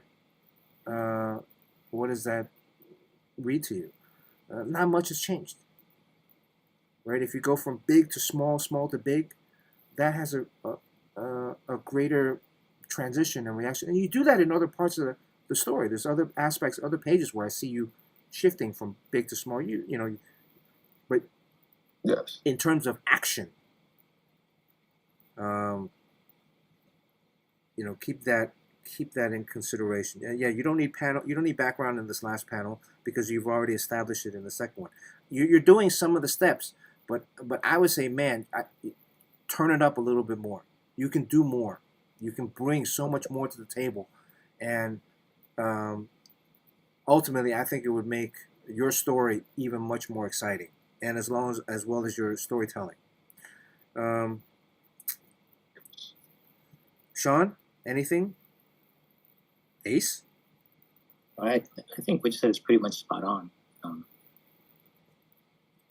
Yeah, and also just I've been to this situation. I remember when I was younger, showing my work to people, and they'll kind of assume stuff about the story, and you're really great at taking this advice. I mean, I'm sure you're really holding your tongue because, like, the temptation to defend yourself is so strong. But just to be able to take this information and listen, I think it's I don't expect it from someone in your generation, but I think that's great. Yeah. Oh, thank you. And I learned the hard way, you know, 'cause I used to do that. Look, I think one thing that you should. Sorry, BC. No, go ahead. I was just going to say, for you and your world and the way you world build, since you have a lot of creatures who vary in scale like drastically, I think just showing that difference in scale should be your best friend. Like, you should want to pull back and say, damn, this thing is big as a fucking building, and then having like to see your main character just be a little dot against that huge monster. I think that is just going to sell your stories because it's going to make us feel like we're tiny. Like, yo, is he really about to defeat this thing? And then it just, on the backhand storytelling, it makes us believe your character is as strong as you want us to believe, you know? Because if you see someone take down this huge thing, you'll be like, you don't even have to know what his powers are, but you're like, oh, like if you're in a coffee shop and they're telling stories about this guy, like, oh, he took down this. If everyone knew the scale of your monster and they knew that small person took that down, they would be like, oh, this guy is strong. Like, so I think you should like use scale, especially since you have that manga thing going in manga storytelling. Attack on Titan, they look at the shots from Attack on Titan. It's often contrasted in a way for us to feel so tiny against those huge titans. You know what I'm saying? Yes. Yeah, Young Wavy, look. You know, what I just recently was watching was God of War, and the God of War, we see Kratos, and the shots that they use are amazing because you see the serpent that is 1,000,000 feet tall, and you just see Kratos, the tiny dot, and he still somehow takes us down. You see him fight these huge monsters, and the shots are just amazing. Like, you should go back if you didn't play God of War. Go just watch the gameplay and just look at the shots that they choose. It's so cinematic, and the scale is just amazing. The contrast in the scale. Okay. Yeah, look, coming onto the stream and getting critiqued by a bunch of people, you know, definitely, you know, I got to give you some props. Again, whatever we're saying here is not to insult or to put you down. Absolutely. This is just, if I was drawing this story, this would be my approach in comparison to what you've done. And Yes. you know, keep taking it with a grain of salt. You know, you're going to have your own storyteller voice. How you want to tell your stories. And this is from also a lot of what we talk about is from a Marvel DC mainstream perspective. So, Yes. and I was taught you got to pretend the reader's the dumbest person in the world. They don't know anything about Spider-Man. They don't know anything about Spider-Gwen. So everything that you draw has to visually tell that. Don't rely on any word balloons. I know you're writing this yourself, but don't rely on word balloons. It should be the pictures need to tell everything, or as much as you can. Yes. So this is another sketch. If this was a full page, You know, depending on how big the guy on top is the same size as the human, but he's on this monstrous figure. And then if the buildings were in another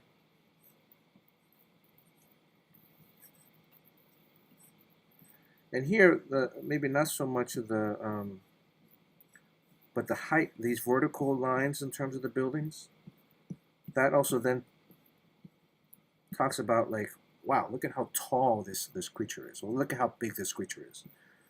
Maybe I think maybe I drew him a little bit too big, but one other note, this is tangents.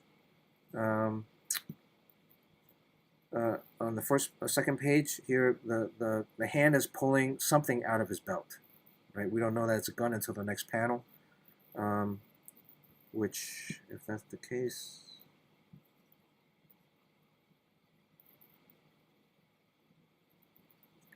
and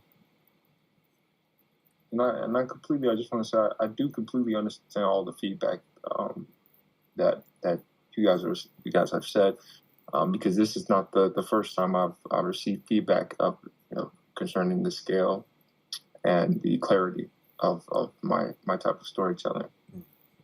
So this is also one of the reasons why if I seem quiet, it's because I am soaking. One, I want to see exactly your thoughts unfiltered, without me telling you much about the story. That's why I haven't, I'm not going to go into a rant about the story. I want to see exactly what you see. Like if you open this book up on this page in a comic shop and this is where you started. right?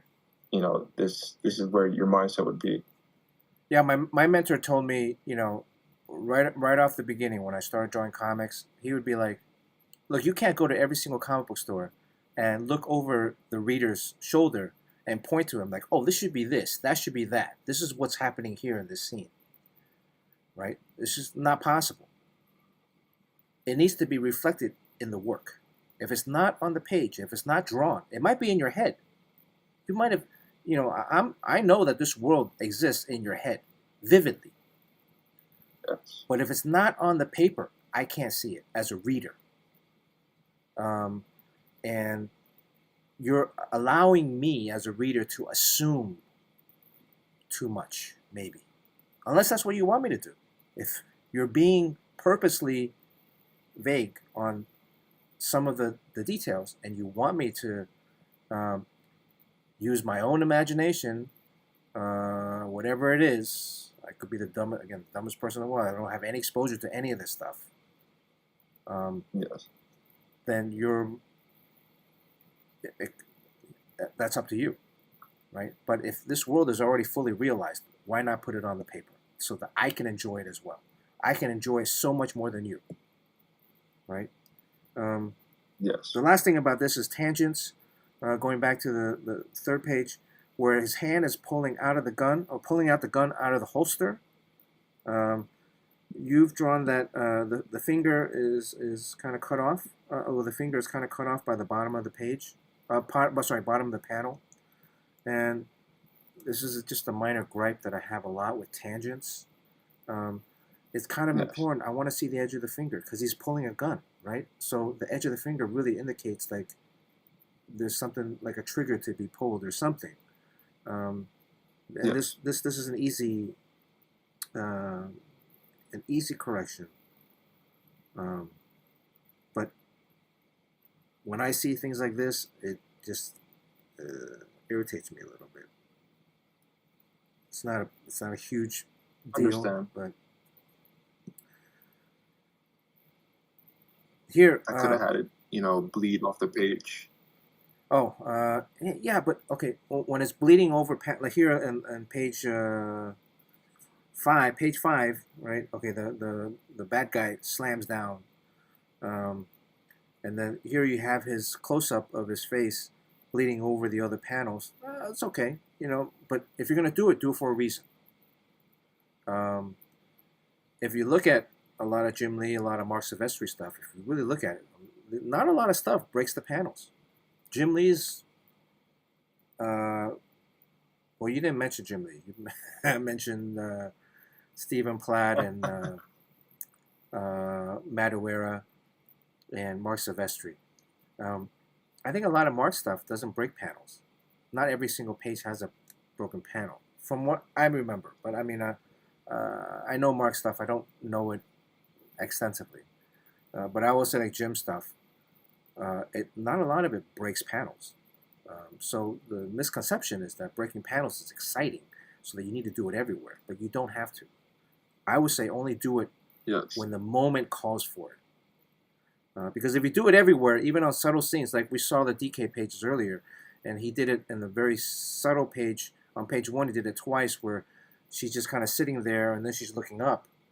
I would say if he didn't do it on the page where she's just sitting there, on the panel where she's sitting there, but did it on the panel where she's looking up, that to me is even more exciting. A lot of young artists, they break the panel because they think, oh, the page is too boring. If I break the panel, it'll be more exciting. But you want to break it for a purpose, not just because it's not exciting enough. My big gripe on this page is that he slams down, okay? Oh, wow. Huge. You have a little bit of a rock coming up here.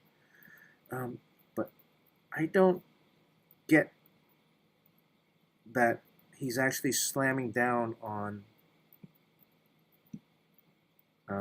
our hero. And it's almost, to me, like our hero disappeared. Like he teleported somewhere else. And then on the next page, he teleported back. Yes. That was my idea behind that was to try and convey speed. Speed. In Okay. terms of just how fast he is, and with that, but I definitely see that it wasn't very clarified. So he's so what was your intention? That he ran around him, or that he ran away, or because he rips off his arm, but like, how did he do that? Uh-oh. Hello? Arm off in between the space of these Okay. within that kind of second of how fast they're moving, which that's one of the difficult things with me is even with some of these how I panel and how I try to convey momentum between panels per page is I'm still very much so experimenting. Okay. Because again, like you can see how, again, if I don't know any of the heroes or any of the powers, I thought he smashed down on him, but then when he got back up, the guy was still there and obviously unfazed. Like he's kind of almost invincible, or has some teleport or transparency powers. And so, And the stream just cut off. uh-oh. The stream cut off? Hello? The stream cut off? Hello? Yeah, it's frozen on mine. On my So end. we're back.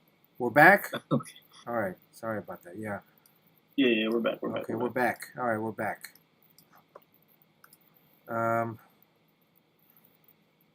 So in this, some of it is actually a lot of the stuff that we're talking about right now. There's nothing to do with what you've drawn in a sense, or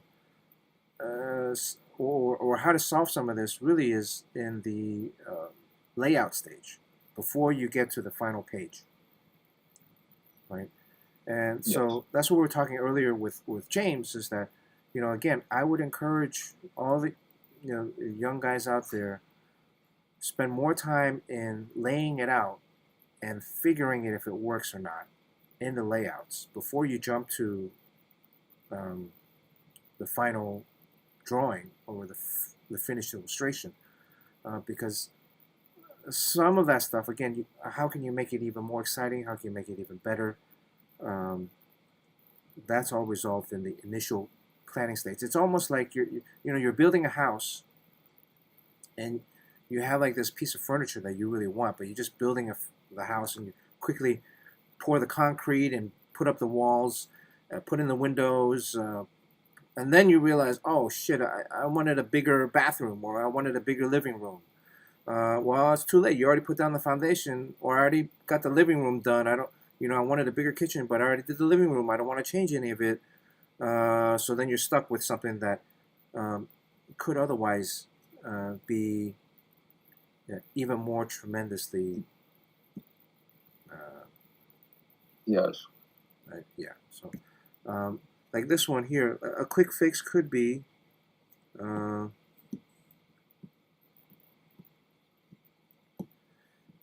I was just thinking this where I didn't know that he had a speed thing, but that if the guy smashes, the monster smashes down, we just see a little bit of his cape. But then as he gets up, we see a little bit more. The other thing is I would add more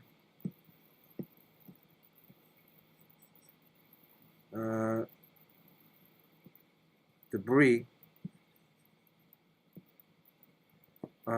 And I would add more ground. Yes.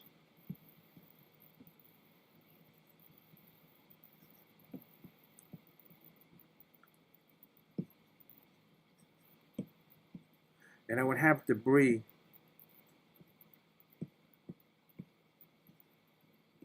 all over in front of the bad guy. Yes. Right, and why more ground is because he's pounding into the ground. So as opposed to just showing a sliver of it, I want to see even more impact, like if it's creating like shock waves all around. That is even like, holy shit, this guy just threw such a powerful punch that it's creating shock waves around the ground, around the earth, and it's like lifting, debris up all over the place, and yet our hero still survived. Right? So, and then this last one, it's the second panel on this page. It's a profile shot. It's great. We really get to see him, although is the arm already off in this panel? Yes. Okay. Within that panel, that's what he's growling and looking at. Within that, it's like I try to convey like a split second kind of action, just because of how fast they're moving, because they're both mutants. Dominic himself is a artificial diffusion, artificial mutant weapon. Okay.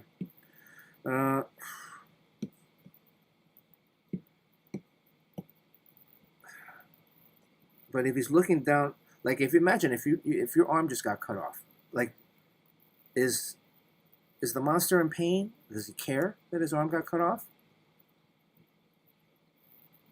No. So he doesn't care that his arm got ripped off. Well, he does respond, but in terms of pain, no. Okay, so like, is he annoyed by it, or is he like, it doesn't even really faze him? What I tried to do here was, you see the eyes pop open on his shoulder, kind of showing that his focus in kind of enhancing, kind of now he's kind of he's also wondering what happened, in a sense, and they're closed on his shoulder on the panel, the previous page, and then they open finally, kind of this kind of look at what happened.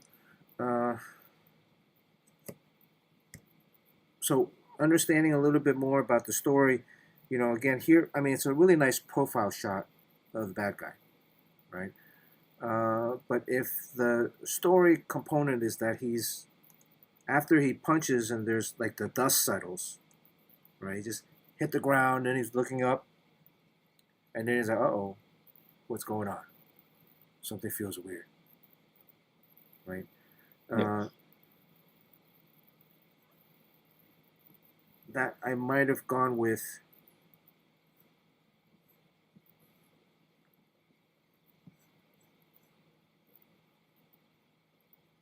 maybe showing more of a curiosity or Yeah.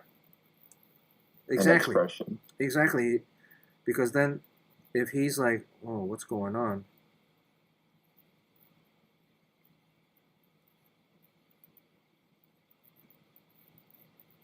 When he's looking down to something,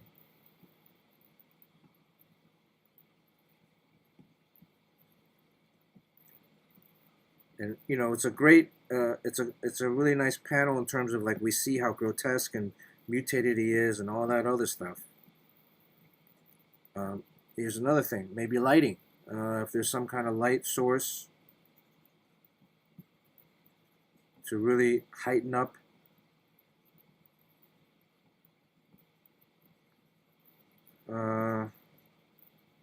Convey that expression. the expression, or something, and the light is coming from the gun or coming from Dominic's powers or something. If he's not there, maybe he's a flash. Like Dominic is right, and he's zip. I don't know. He's like really. We've got to figure that out. That's right. And then we go from this, and also look. We're keeping similar, but we're just changing the angle. I don't know. I don't even know if I like this angle that much. But I get what you mean. Yeah, I would have maybe from.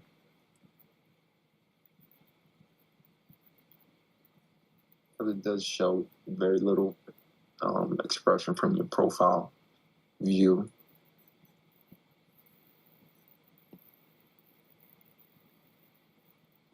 We can see some of the veins from his neck.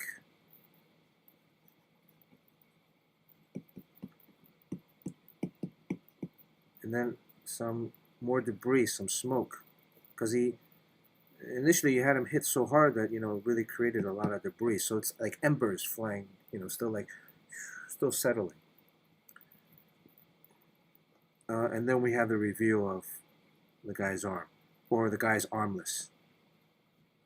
Yes. The other thing is thinking about it as I'm going along too. A lot of these, some of this action you want to keep at the bottom, left to right. Part of the action can help really dictate a lot of the reading. I think it's later on. Something. Yeah, this. Okay. So then we get a reveal of. This is the sequence that I really didn't understand what was happening. Okay. I get that. Okay, he has his. He's pulling something. He's putting. See, I thought when I first read it that he's sticking his gun inside the guy's arm. But also, how am I supposed to read this page? Again, in consideration, you're drawing it left to right before up and down. Yes. Right? You've taught us, you've said to us all along, we're going to read left to right and then up and down. Right? So page 1, well, okay, is up and down. Page 2, it's up and down. Page 3, it's up and down. This one's still up and down. But then this page, is it up and down and then right? Or am I going to read this panel here? This is kind of like so it's kind of like a Z shape. So the first panel comes down off the page from the top left corner, and then this is the overlapping figure, kind of like an anchor figure. And then that arm, that kind of the silhouette, the figure kind of leads you down to the last 2 panels, and that was kind of my idea behind this page composition. Right. So, and again, this is something where, okay, if it's going here, and then it goes down to, so if you said a Z kind of thing. Yes. Right.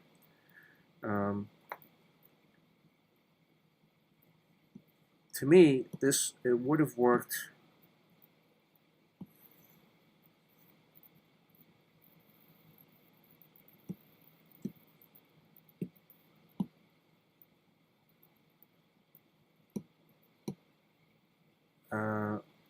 in this kind of a format, because again, this still follows left to right and then up and down. But that's just my rule. Most rules, I mean, again, left to right, up and down. Again, when you put panels on the page, it's Yes. grammar. How you put a noun next to a verb, next to an adjective to create a sentence. Speak now how I do up and through. They're all words, but how I Yes. composite those words together, you can understand because we all have this agreed, shared upon rule set for English. Comics, you're creating your own language. So, but Yes. if you're creating a new way of reading, understand that it might be difficult for me to understand what's going on. And if you're okay with that, because that's part of your story, is that scene needs to be confusing, then it works. But if the scene doesn't need to be confusing, then why are you making it more difficult for me to read, or more difficult for me to understand, and more difficult for me to enjoy the scene, right? I mean, I think it's fucking cool that he ripped the guy's arm off, and I guess he's injecting something in there where he's drawing out blood, and then he's saving the serum for something, or he's putting it back in his belt. Yes. And I guess it's a Yes. story, And, an interesting story component, but you're thinking about how to make it. Well, I'm glad. Oh, sorry. Go ahead. Well, I'm glad you brought this up because this is also like the perfect example of kind of what I mean by I was trying to slow down the momentum with these two pages, and because I don't use a lot of dialogue, and that's my kind of writing style, and that can be you can kind of speed through a story, with default or generic paneling. So a lot of the experimental pages that was the idea behind that, was trying to slow down the pacing, so give you something to kind of look at a little bit longer. And you caught that. Well, if you want to, my rule of thumb is if you want to slow down pacing, add more panels. Right. Yes. I look at layouts like music. When I say that, if I have a page, right, and I have let's say I have 4 panels, right? There are different ways to do 4 panels.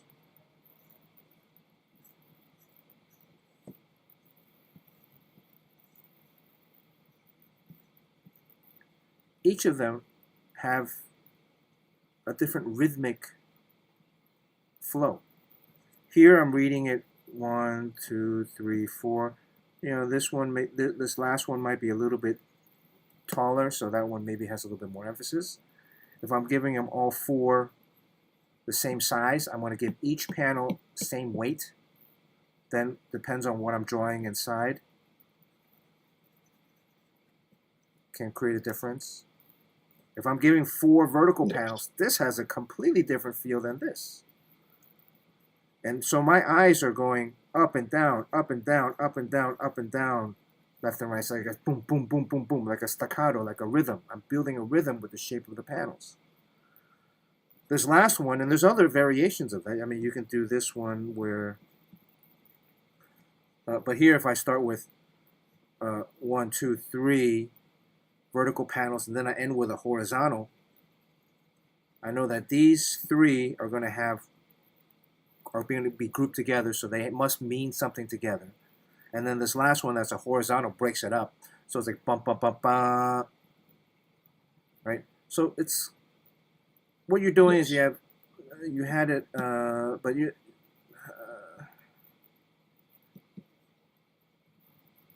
so building a rhythmic tempo, it's almost like you're playing a song, I'm listening to a song, and there's a nice beat to it, and I'm following the beat, and there's melody on top, and then all of a sudden you change the beat up.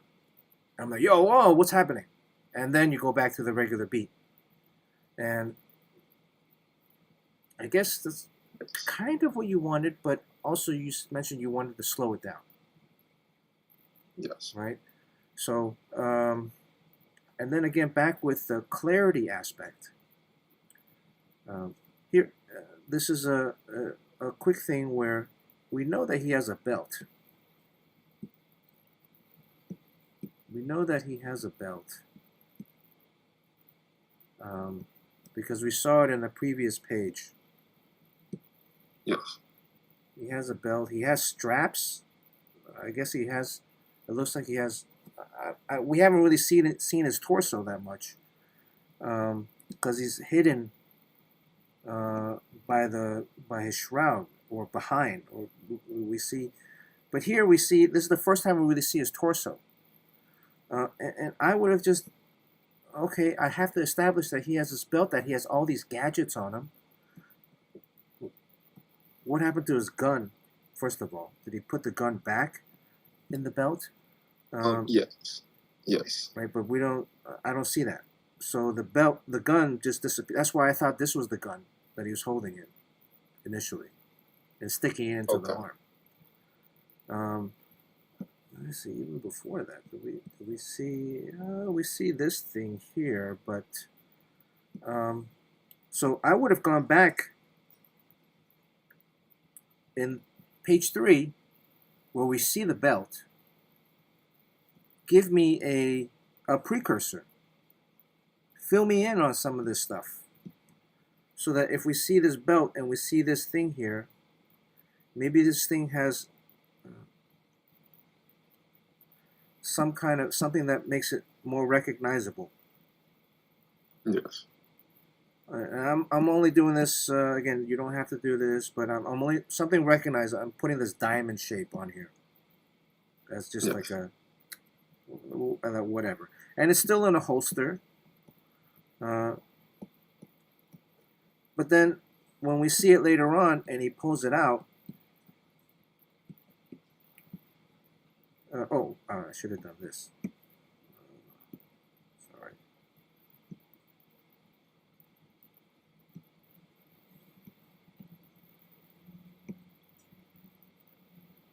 Sean, you got anything on this, or are you going to? Sean might be asleep. It's 12 o'clock, midnight. I gotta get out of here soon, Young Wavy too. Okay. So I mean, we try to do a little bit more next week, but so that we see the circular symbol here, right? And if this gun is going to be in the next page black, something to differentiate these two mechanisms or gadgets that he's using, because then later on, when he does pull it out, oh, that's the same circular symbol. Right? Again, so it's all there. But again, like I would say, where's the gun? Because the gun, these things magically, I shouldn't say that, they disappear because you don't need it anymore. But in real life, it would still be somewhere. And another way of doing this would be if his cape, if his shroud came over, and then maybe his gun was in the belt, and we see more. Does he have more stuff? Does he have more gadgets, or does he have? Yes. So this is kind of leading up to the kind of full body reveal of Dominic. Okay, yeah, because we see that he has other like armor on. Yes. I mean, these are all really, really fun and exciting and really kick-ass ideas.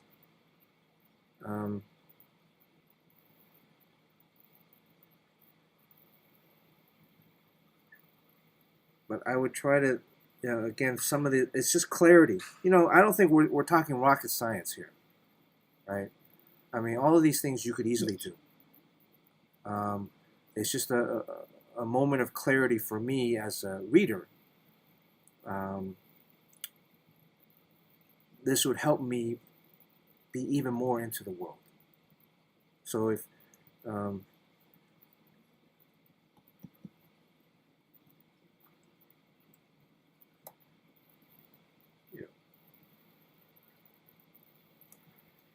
So clarity, scale, and showing more elements of the world yeah, visually. because that's how you're gonna hook me, man. You're gonna you know this is your story, right? It's all in your head.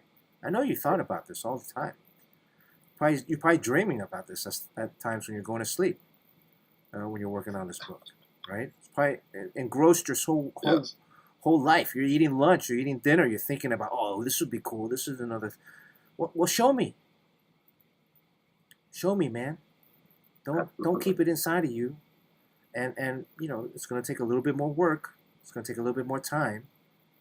But like the best manga, man, the backgrounds, the environments. Sean, can you entertain the masses or Ace? I'm going to pull out a book right now. I'm going to pull out a book. I'm here. Okay. Sean's probably asleep, like you said. Is James still with us or is he asleep? I don't know. Is James still on? I don't think so. James. Got it. Oh, I'm here. I was just muted during the Oh. review. Hey. Just entertain the masses for 1 minute. Are you inking your I'm Mac? looking for a book. Are you inking it or what? I mean, it's gonna be all digital, so it will be like digital links. Oh, okay. All right. That's what's up. Yeah, how many pages are you doing? I'm doing 6. Oh, huh. I'm only doing 3. I feel like if I read the instructions correctly, it looked like they're asking for 3, but I need to Yeah, read you don't it need again to- just you to don't- be sure. I'm only doing that because my story got tweaked a bunch, and I wanted to make sure I put some cool elements in there. So, and I'm already working on a book right now, so I shouldn't be doing this, but like I felt like I wanted to do it. All right. Are you talking about the talent hunt, the Mad Cave talent hunt? Yeah, Yes. the Mad Cave one. Yeah. You thinking about doing it? A few days left. I've submitted to the past talent hunt before.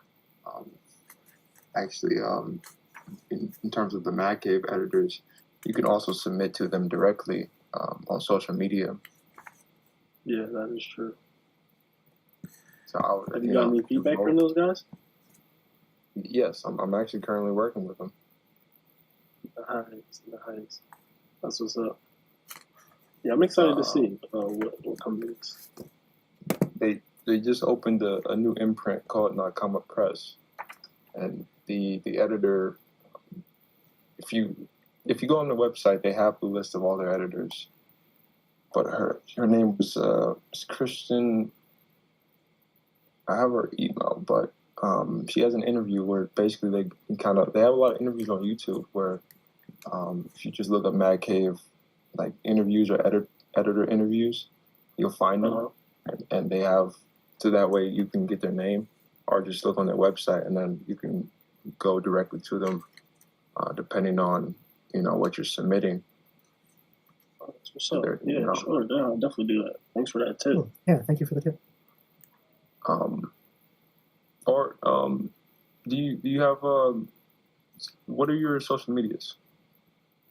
Let me see. My IG is 23Mason. I'll put it in chat. For anybody else who doesn't have it. Cool. So that way, I can send you directly. Like, I know for sure James B. Emmett is a senior editor there for the single issues Mad Cave imprint. And that's who I originally contacted before through that method. I watched the interview and then I kind of just looked them up on social media on like the Mad Cave followers. Typed in his name and then found his information like that. He graduated from Pratt. I've spoken with him. And they're very open.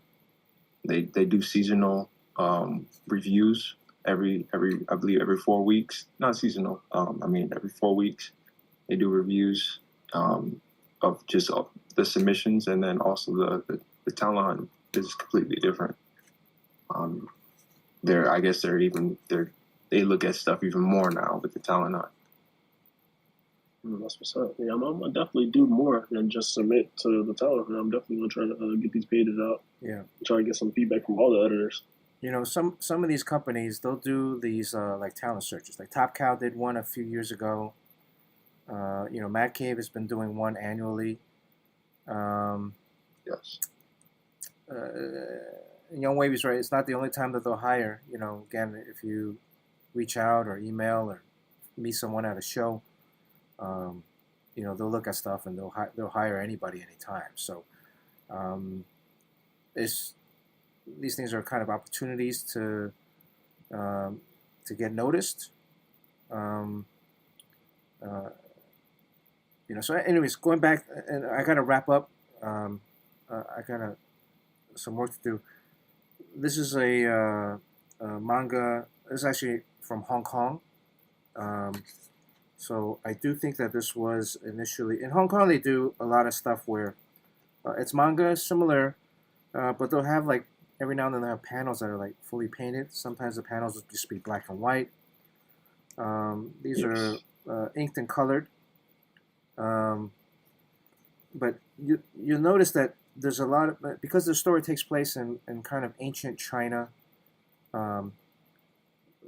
there's a lot of environment storytelling components that really help set the mood, take you to this place. Right, so Young Wavy, yours is not in ancient China, but it's in futuristic somewhere on Earth. And again, as you flip through the pages, it's like I'm thinking like all of these backgrounds really transport me into that world and make me kind of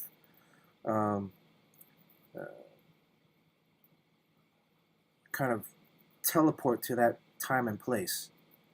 And it's not just you know, a lot of characters talking, but there's also different environments. Here we're in a forest or some kind of like jungle or you know, so again, some are. Then we go from mystical. This is almost like a very mystical fantasy world, and then they got fights. You know, they got there's a lot of this linear line work. They don't use, I think, a lot of gray tones, but it's because it's fully rendered and it's colored. And they eventually do color some Japanese manga when they get collected. But there's a lot of attention to the detail because the environment really helps push a lot of these more fantastical elements. And perspective, you know, it's boring as fuck. I get it. But you're a storyteller. And Yes. you know, I tell people have heard this a million times. It's like if you watch when they take pictures of them shooting Iron Man or Avengers or whatever, and you have Robert Downey Jr. in half of an Iron Man suit floating on wires in front of a green screen because there's no background. It's just all green. That picture of the set of them shooting is not very exciting. But then once they put the CG in and they put the buildings and the cityscape and or the space station or whatever it is in the background, oh wow, you really get vested more into the story. And so manga, comics, it's the same thing. You have to draw it out. Now you can block out some. You know, some of these panels don't have background, which is fine. But you know, here again, the Hong Kong Kung Fu comics, they go from like a fully painted version panel into standard kind of black and white ink line colored comics. And this one doesn't, but some of the other ones, they go black and white charcoal drawings or pencil drawings. It's actually pretty cool because that really even further emphasizes emotional.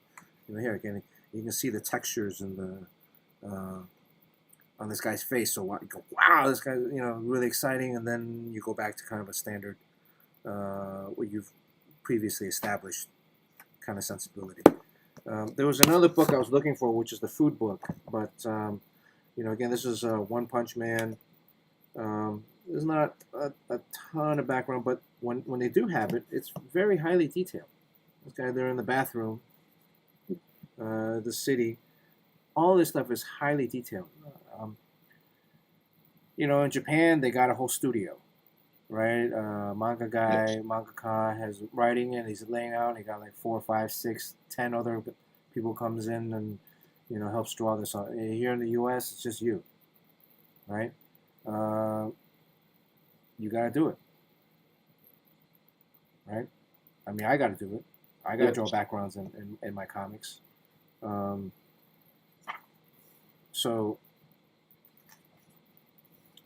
everything is. It's not. I think that these hyper realistic. So when they do have backgrounds, and it's not on every panel, but when they do have backgrounds in manga, it's hyper realistic, or it's hyper detailed. Yes. And the reason being is that then you can, when they don't have backgrounds, you're already transported to that world. Here I'm in Tokyo somewhere, Japan somewhere, in a skyrise, and then here I'm inside the guy's apartment and it's messy, and I see a tissue box. Oh, I wonder what that's for. And then all these other, like some bottles, and I can see the kitchen. There's like bottles everywhere. So obviously this is a young person, or they're not really, they haven't really cleaned up after themselves. There's these bags, the shopping bags. So obviously this guy's just playing video games or whatever all day. All of that helps tell the story, helps set the mood. So then the other pages, some of the other panels don't need background anymore because we're already there. You've already set the tone. I would just encourage you, man, treat the backgrounds, environments as equally important as the characters. Give it the same value. Yes. Because it's already in your head. It just takes a little bit longer to get it out. You got to draw, you got to measure, do perspective lines, all that stuff. But at the end of the day, you're going to have a better product. You're going to have a better story. All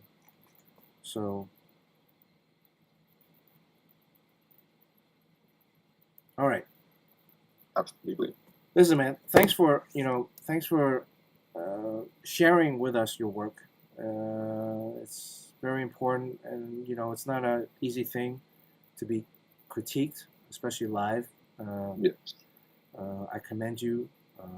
I think, look, what you have, it's exciting as fuck. There's a lot of really cool stuff in there. Everything that we talked about today, it's really just fine tuning. And I mean, I would be eager to see some of your Mad Cave stuff or your newest stuff. I think you sent me over some layouts. Right? I think I saw some layouts. Thank you. I didn't get a chance to look at it too tight. But the layouts that you sent me, they're very loose.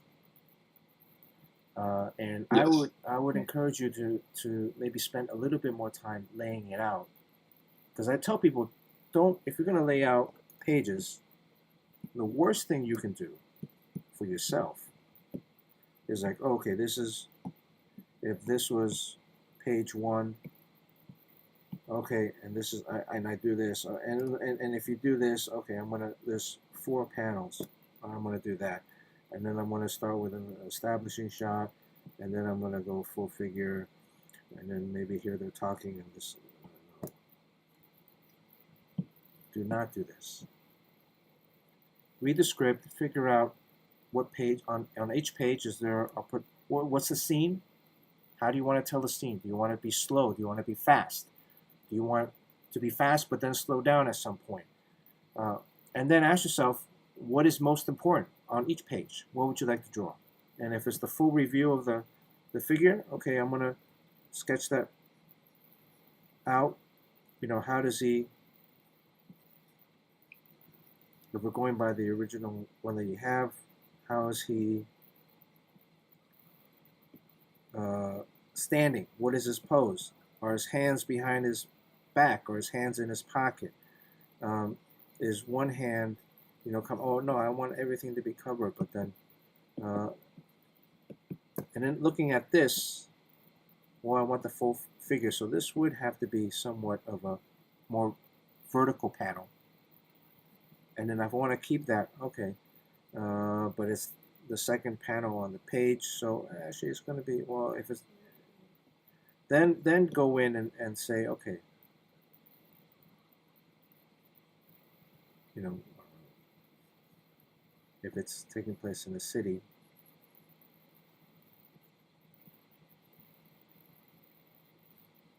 then figure out the rest. Right. That way, we did that with the second on the second set on page 4 with the reveal of the bad guy.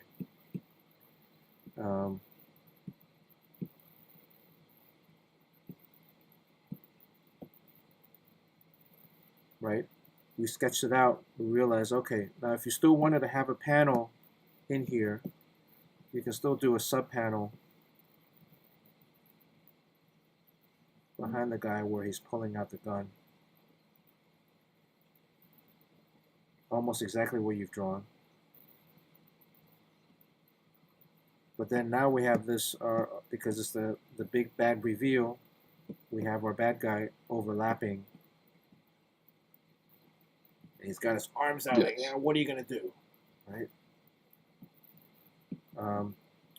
So that then becomes, okay, well, that's the page right there. Right, and then maybe another, if you wanted to have him charging,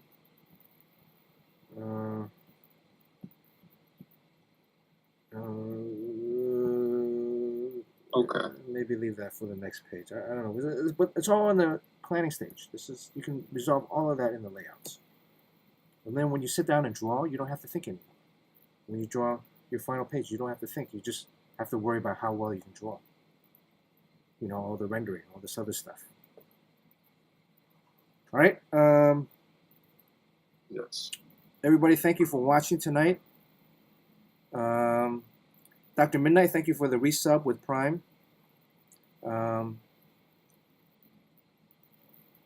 thank you for moderating.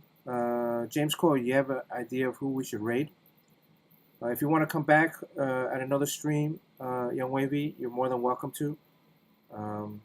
Absolutely. And thank you for the all the advice, and I did take notes, so I will be applying this to my next chapter.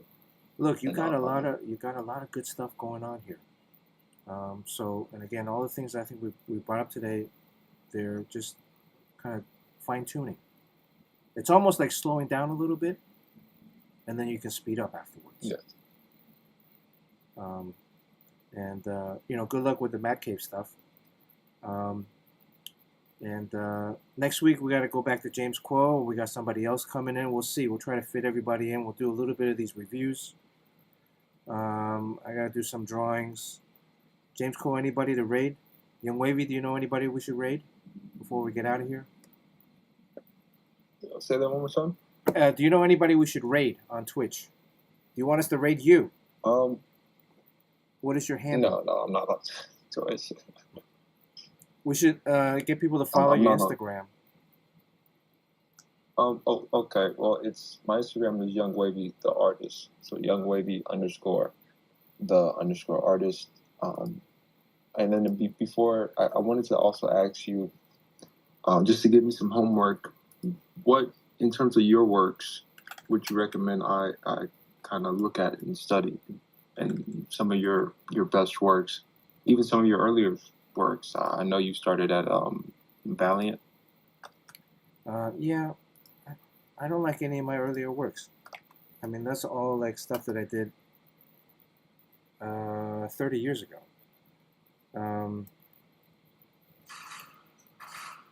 I don't know. The last book I did was Power Man Timeless.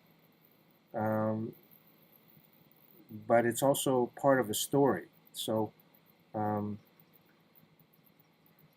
there's some fun stuff in it.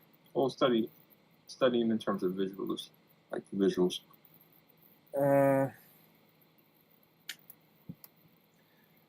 Yeah, I think for me, my main focus is more storytelling than I get more enjoyment out of telling a story in different ways, trying to elicit emotion. Okay. But yeah, I don't really know. I wouldn't say there's. I mean, Monkey Prince would be a seminal thing because I did 12 issues in a row, but Okay. you know, there's stuff in every project And that that's I do DC. that I like. Huh? And that's DC. Yeah, and there's stuff that I do that I Yeah. hate. There's stuff that I drew in Power Man that I really didn't like. So, anyways, anybody going to be in Tucson, Arizona this weekend?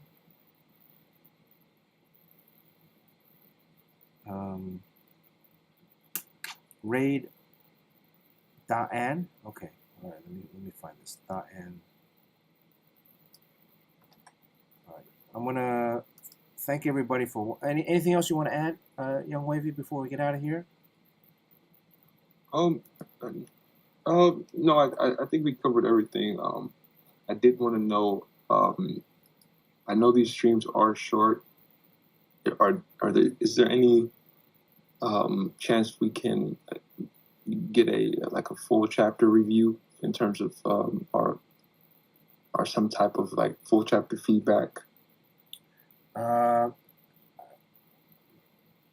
When my schedule opens up, possibly. I mean, I can't. I mean, I try to limit these streams to like 2. We're already in hour 3, so it's. Or even like outside of the like stream. I know I didn't want to. I know you were just at Golden Apple, and I was going to originally try and meet you at Golden Apple, but I didn't want to intrude on like the signing or anything. Oh, for thanks.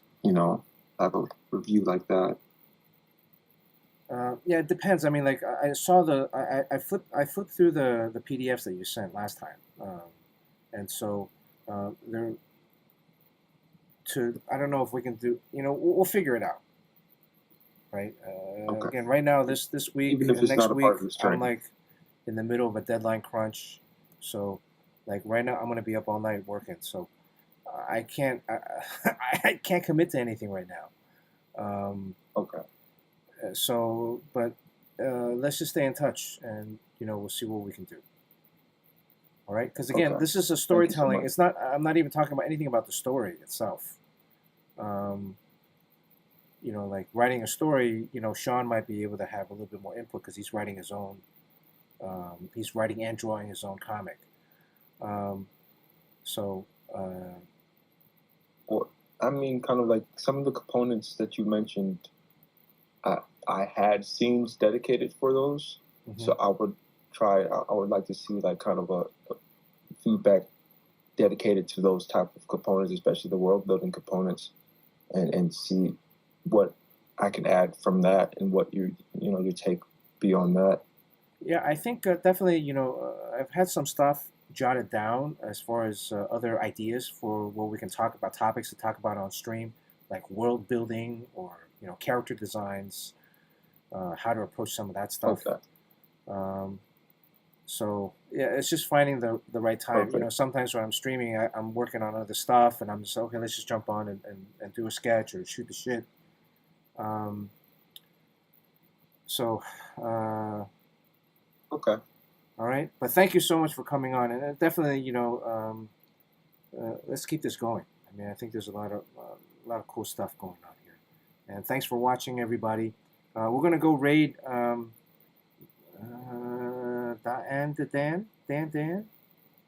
So happy holidays, everybody. Ace, James, Happy thank you also. holidays. Happy holidays. For sure. All right, y'all. Yeah, happy holidays. All right. And you all have a great rest of your night. Thanks, Young You too, Wavy. bro. And since Thank you're in LA, so I'm sure we'll bump into each other at some point. Oh yes, and then I'll try to make it a point. Yeah, but like you see, like we spent like 3 hours on really just like just a handful of pages. We went through. Wait, okay. What is this? Hold on. Okay.